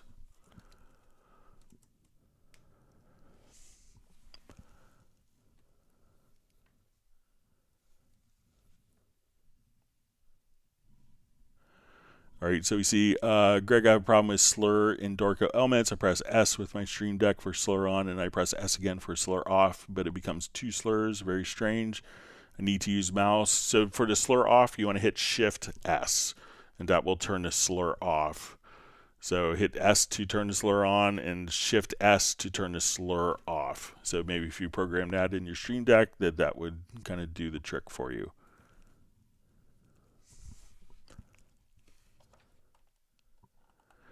All right, so I think I'm at the end of questions so far. Thank you all for wonderful questions. I know we had some questions that were mailed in, so let's go ahead and get to those.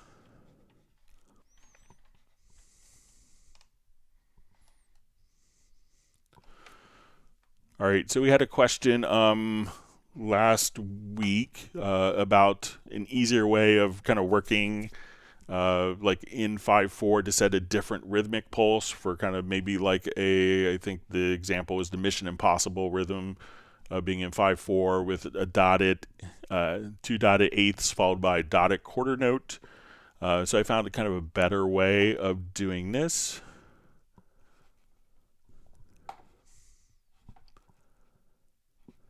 All right, let me just...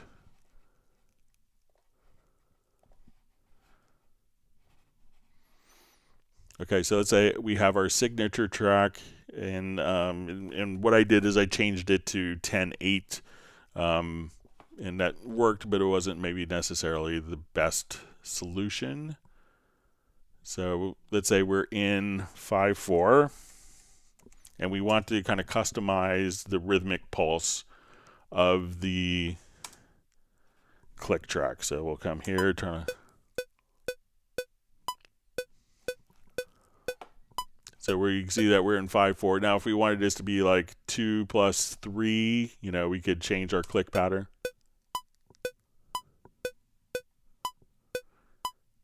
So we could do like a 1, 2, 1, 2, 3. All right. But if we wanted to again change this, we can see like the number of clicks here. And instead of being 5, I'm going to just change the number of clicks to 10. And now we'll just say I want this to be maybe our Mission Impossible type thing. And if I wanted to just mute those, we can say we're still in 5/4 time without changing the meter.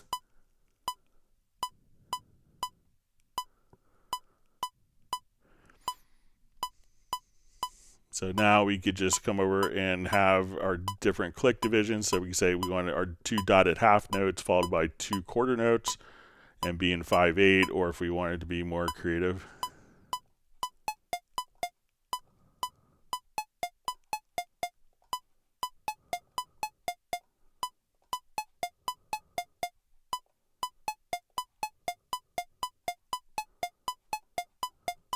Or again, just go straight back to, so if you wanted to give particular rhythmic values,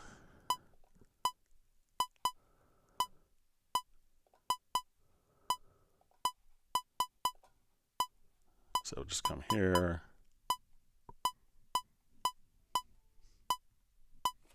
So that way you could do kind of the James Bond thing and still have the meter in 5/4. So again, just come over to the click pattern, and if you double click here, set the number of clicks to 10, and then you could do different subdivisions quite easily. All right, we also had a question I kind of had a brain cramp on last week about kickback metering. So let's go ahead and take a look at that.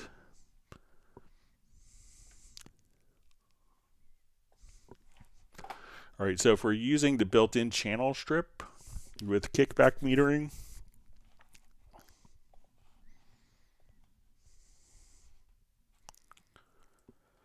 all right, so say we're taking our tracks here, and I'll put a compressor on the snare track. So as we do this,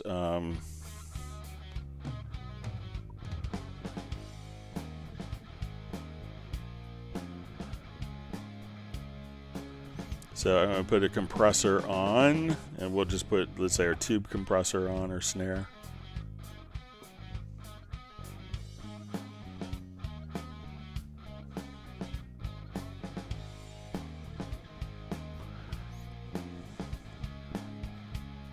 All right, so now if we go to our large mix console, we can see our snare, and when we're using the channel strip compression, we can see the kickback metering here in red. So if I wanted to go to my channel strip,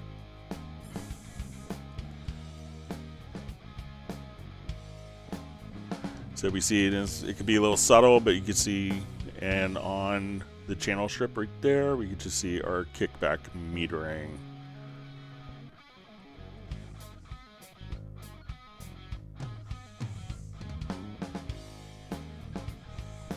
So that's how you could activate that. All right, another question we had. Hello, Greg. Can I delete eLicenser Control Center if at this moment I remove my dongle and all my Steinberg products are now working with the Steinberg licensing system? So if everything you have is working with your Steinberg licensing system and you don't need to access previous versions for any reason, then you do not need to have the eLicenser installed on your system.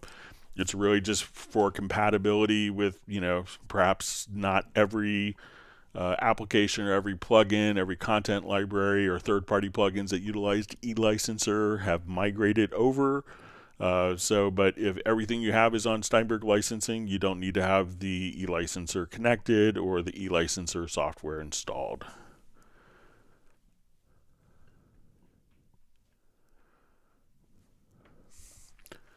All right, so we had a question. Sorry, let me close. Is there a way to assign a key command to select track 1 or any track number, not searching by name? So I think everything is going to be kind of set up by name. So let's say if I wanted to come here, so for those who don't know this trick of searching by name, you can hit like Control or Command F and then just kind of type in bass and then go directly to that track. But I don't think that the numbers work the same way. So let's say we want to go to track 3. It's going to be based upon the track name as opposed to the number of the tracks. I don't think that there's a way to say go to track 66 that I know of. Let me just go to, because it's not in the track name or the file name. So I don't know of a way to do that, but I'll pass it along as kind of a feature request. Another question, are there special characters to use as key commands to have other than the keyboard keys combined with Shift, Control, and Alt? It's for using a Stream Deck or Touch Portal. So those are kind of the modifier keys that are universally available that will be on all systems. One of the things that you can do with the Stream Deck is to actually assign the keys not just to key commands, but you could assign it to, there's a free Midi utility you could download.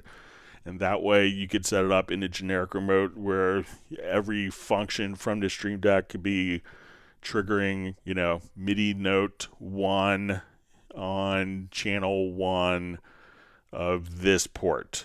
And you could, MIDI note 2 can program change 1, program change 2, program change 1 through 28 on this MIDI channel. So you could do 16 times 128, so 16,000, 300, 348 or whatever. But you could, instead of using just keyboard shortcuts, which you have fewer options and fewer variables, you could just assign the Stream Deck to transmit MIDI and have a MIDI loopback, and that gives you a lot more capabilities for what instruments you want to use. All right, so we see another question. Hi, Greg. I've been loving your Club Cubase tutorials for years. Question 1. Is there a way to export a Dolby Atmos WAV or MP4 file to use as a listening reference to check on other Dolby Atmos rated systems, headphones directly from Cubase 12 Pro? So what you could do, if you wanted to make kind of a binaural mix, so if you play back through like an ADM file, I realize that it's hard to actually play that back, but let's take a look at how we could do it. How to create kind of a binaural mix from an Atmos project. So let's come over here, and let's say we have, and you may not hear this over speakers, but if you have headphones on, we could just have kind of binaural action. So let's say I wanted to take this audio file And we have it kind of automated to pan.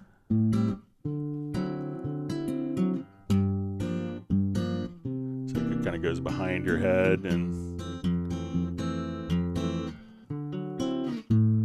so if you have headphones on and you have this set up with the binaural,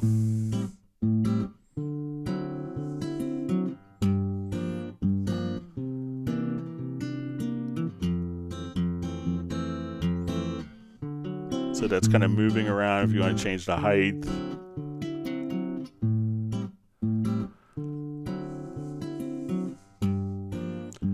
Now the problem is how to actually get this so that someone else could listen to it. So that maybe doesn't have Cubase, they just want to listen to a binaural wave file. So as we do this, we have our track going into our standard bed and then feeding into the renderer. So I want to take the bed track here, and this is our 712 bed, and then I want to just tell it on my project I have a stereo output. So I'm going to activate my stereo out and come over here. I'll set it to 0 dB. And what I want to do now is we're just going to do and since I have in my project, say we'll go to our ADM for Dolby Atmos, so we have this kind of all set up and we followed the settings category. And let's say if we go to our renderer plugin, so we'll just come over here and we can open this up. So we have this set to binaural, and this allows us to kind of do Atmos mixing with headphones and listen to it on a stereo source, where you'll kind of use positioning information and psychoacoustics to give you binaural audio. So that's how I'm listening to it currently on headphones. So once I have that set, I'm going to take again this and let's just route the rendering track out to a stereo output as well. So we'll come over here. So this can be routed to the renderer and to stereo out. So what I want to do now is just take this, let's go to our file and we'll export audio mix down, and we'll call this we'll call it Atmos Guitar Pan May 5th. Okay, so we're just going to export this file. All right, so I'm going to do a new project. And we'll do an empty project. All right, so I want to go to my outputs, and I'm just going to make sure that I don't have the render outputs. I'm just going to remove that bus, and let me import the audio file that we just exported. So we'll come over here. So we'll get to our Atmos guitar mix down. All right, so we'll call this, and we'll open this up. And if I didn't have the other one selected, I've messed up. Sorry about that.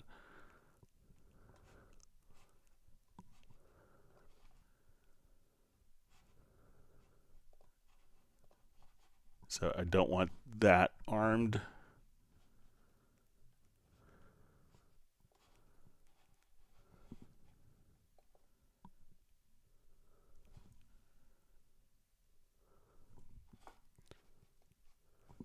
Okay, now we'll go back to our other.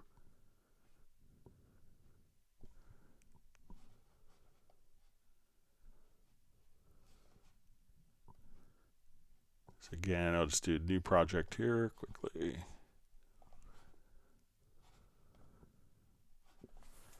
Again, we'll go to our, let's remove this bus and import the audio file. All right, so now we have this going out of our stereo bus, and when we listen to it, we can still kind of get the binaural panning.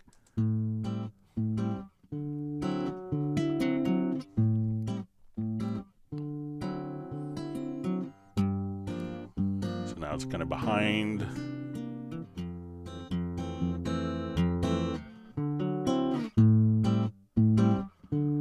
So now we could have that as a WAV file that someone could listen to and monitor. All right, so we have question 2. Is the huge exported WAV file 3 gigabytes the same one that could be uploaded to a digital distributor by DistroKid for streaming, and is it meant to be that huge? So when you export like an ADM file from an Atmos project, so let me just jump back to our Atmos project, that will include kind of all of the different tracks will be included within that, so that it could do all the positioning data for all the tracks and do the scaling. So it can be a rather large file. So when you do go to your project and let's say ADM authoring for Dolby Atmos, that once you come here and export the ADM file, it's going to include, it's not like it's, if you have 60 tracks of audio, it could include those 60 tracks of audio with all the different panning information, as opposed to mixing it down to one single stereo file that's smaller in size. All right, so question 3. Do we still need to buy the Dolby Atmos renderer from Dolby in order to perform these final essential tasks to be able to release a Dolby Atmos mix song? So, when you're releasing commercially a Dolby Atmos mix song, it's going to be the ADM file, so you don't need to go out and buy Dolby software for that, or the renderer for that. You could just do it directly right inside of Cubase.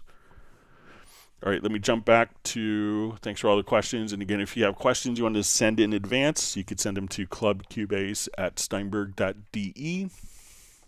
Let's go back to our live chat.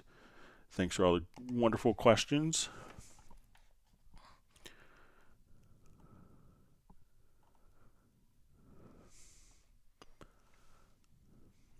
All right.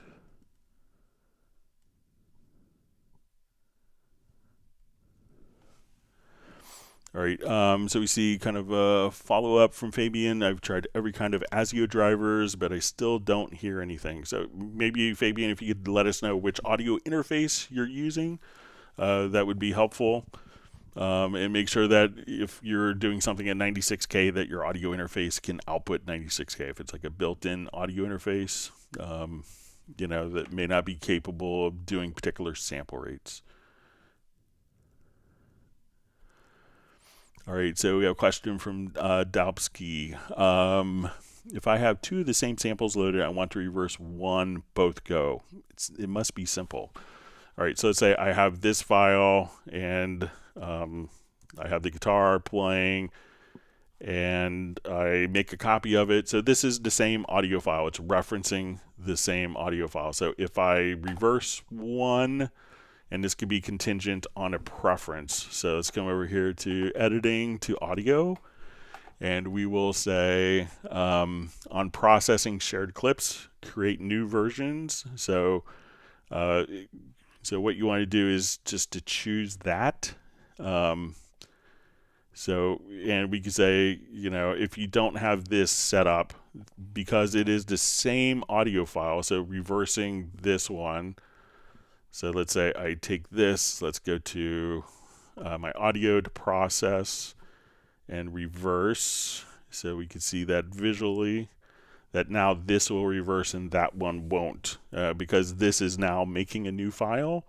So again, go to preferences and do create version. So if I just say process existing file, now when I reverse this one, I think the other one will reverse automatically because it is the same file. It's just the same bit, the same exact thing that's just being used in 2 different places. So if we reverse that one, they'll both reverse.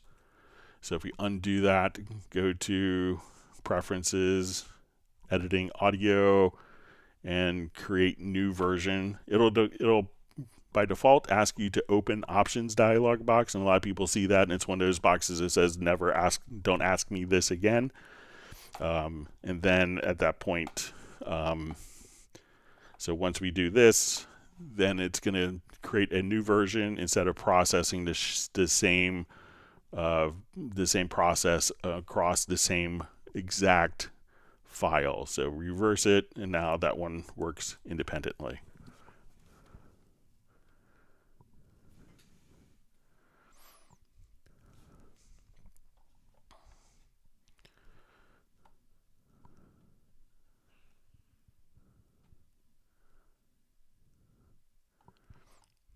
See, Gareth says new song idea. All right. Dobsky says Greg is the man. All right. So hopefully that will help you with your question.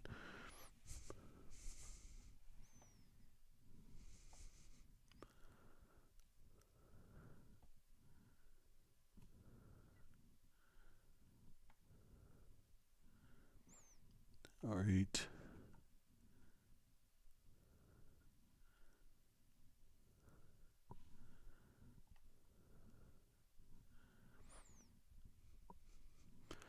All right, so we see John Costigan saying kickback metering is the revelation of the day. All right, John Barry just saying to everyone in the room, it's great to see so many Cubase users from all over the world. Cubase is always changing, or maybe its questions always changing. There's always something to learn, and the chat room adds to Greg's work, so thank you all. So yeah, I think it's a wonderful format. See, Gareth recognizes that tune, so.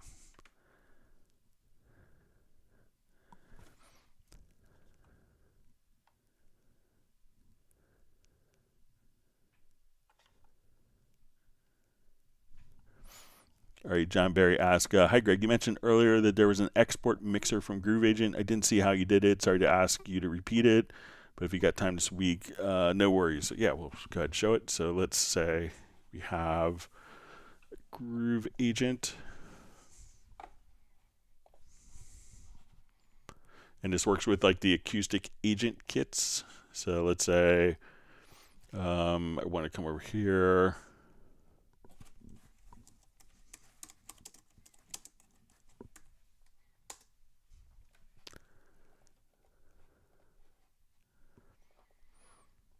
All right, so let's say if I have, have created in the mixer, as we're playing back, so sorry, I have this for Atmos, and I have like, my different effects and EQs. What you could do, so we see my mixer indicated here. You could right click and say export mixer and effects to Cubase. And now all of the Groove Agent settings have migrated over to Cubase. So this will include all your inserts.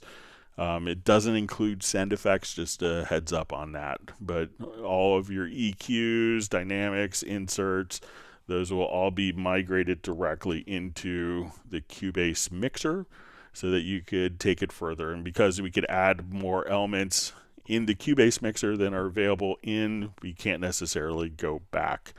But if you're like here, it's like, oh, I really wish I could use, this third-party plugin for that, export it to the Cubase mixer, and then you'll be all set.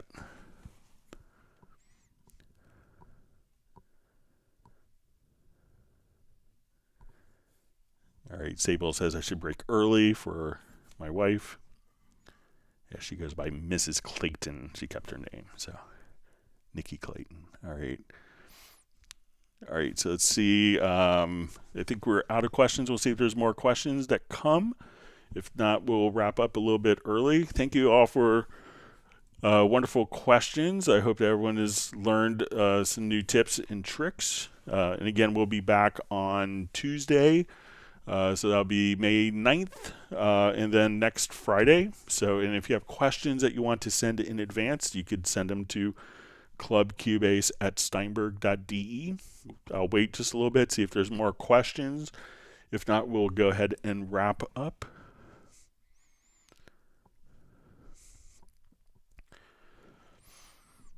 Yeah, so we see from John Barry, about the Groove Agent export kit. Yeah, so it does only work with the acoustic agent because that mimics the same kind of mixer. The acoustic agent mixer kind of mimics the same mixing capabilities that were in the Cubase mixer. So.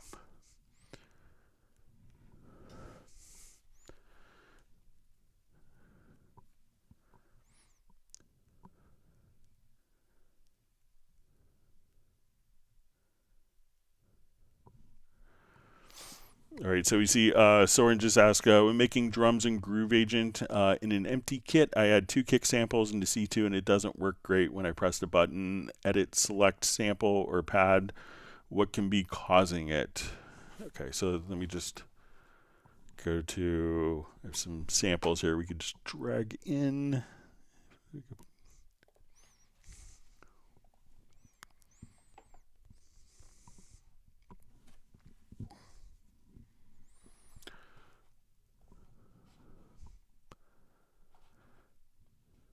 Okay, so here I have like 8 snares, and each of these snares is basically a different volume. So I'll just select these and make them all a little smaller so we could see them.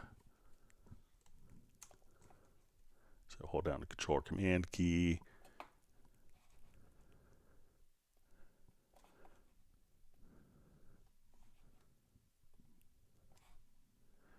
Okay, so these are like our 8 different snares, kind of all at different volumes, different velocity levels.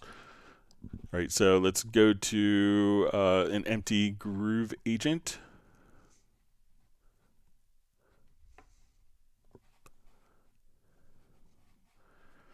Okay, so when you want to drag multiple snares or multiple samples to one pad, you want to make sure, one, that it's on an instrument pad, so I usually make that mistake. And then where you want to do is just, if you put it onto where you see 3 squares, that means it's going to be spread each sample from that point onward onto individual pads. I could replace existing samples, or if it's just a brand new pad, I could just stack them like so. So now we can see that all 8 samples, and as I go down the pad, we could hear. So we can see our 8 samples here, where we could do all of our editing as necessary, and so. But everything, and we could choose to have these, do like a round robin or random. So as we play, it'll just randomly go back and forth between. So as I just click, we could also choose to have these random exclusive, so it doesn't repeat any of the same samples. It'll be random, but not with the ability to repeat. Or we could do round robin, so every time we hit, it'll just cycle through the different samples by velocity. Or we could choose to layer, so if we wanted to have all 8 of those samples playing together, or just work with it by velocity. So that's how you could work with multi-samples. So let me know if that works for you.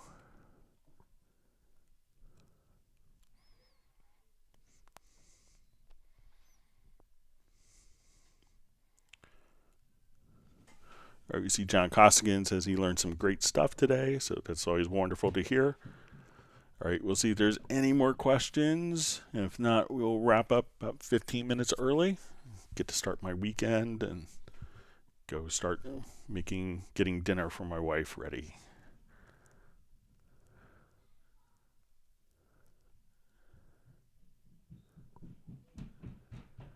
All right, so you see Daniela sent an email, so look forward to getting that. All right, John Barry says that is cool, love that. All right, just waiting our like 20 or 30 seconds and then we'll wrap up.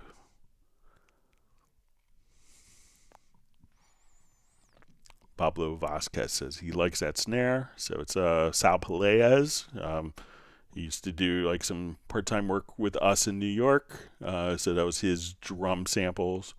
So I stole from Sal. I think he's working on a VST instrument for Latin percussion, but incredibly talented producer, drummer.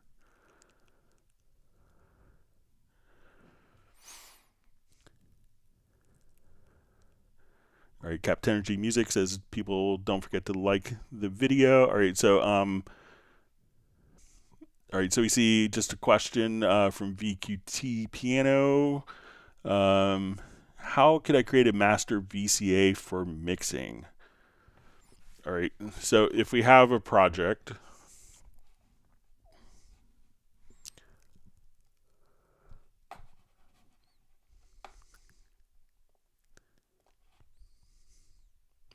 all right, so I could select all the channels in the project here.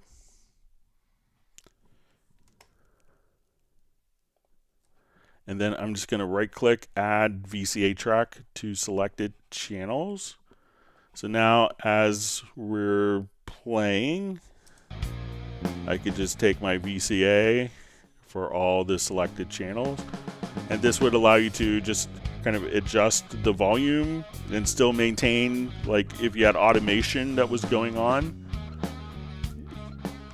Like if I went down and the automation was going up, it would automatically kind of compensate for that. But you could select all the channels and then just use the VCA fader. So right click and select add track VCA to selected tracks, and then we can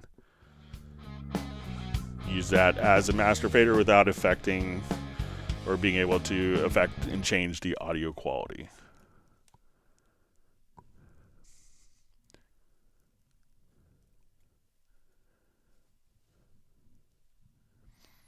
All right. Okay, so I think we're out of questions. We'll go ahead and wrap up about 12 minutes early.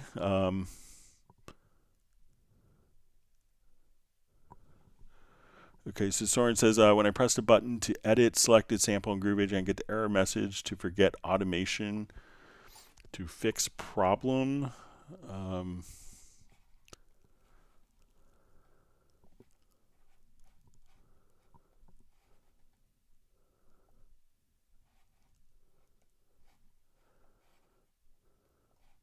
So let me just go back to...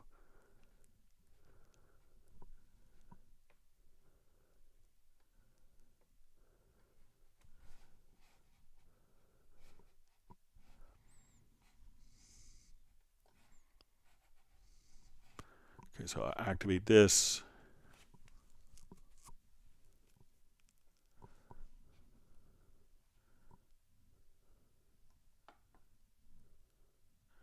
Yeah, if you want to send an email to me, I haven't seen that message. But like when we go to edit the samples here, so I'm not sure if there, yeah, but if you have a screenshot of the message, Soren, I'd be happy to take a look at it. All right, so Gareth is telling me that I need to go rest. All right, so with that, we will go ahead and wrap up. Thank you all for the wonderful questions. I hope that everyone has learned some new tips or tricks. I appreciate you spending your afternoon learning about Steinberg products. And we hope that everyone is safe and healthy this weekend. So don't go out and get sick. And we will see everyone back on Tuesday. Thank you very much. Have a wonderful time, and thanks for making such a wonderful live stream. Take care.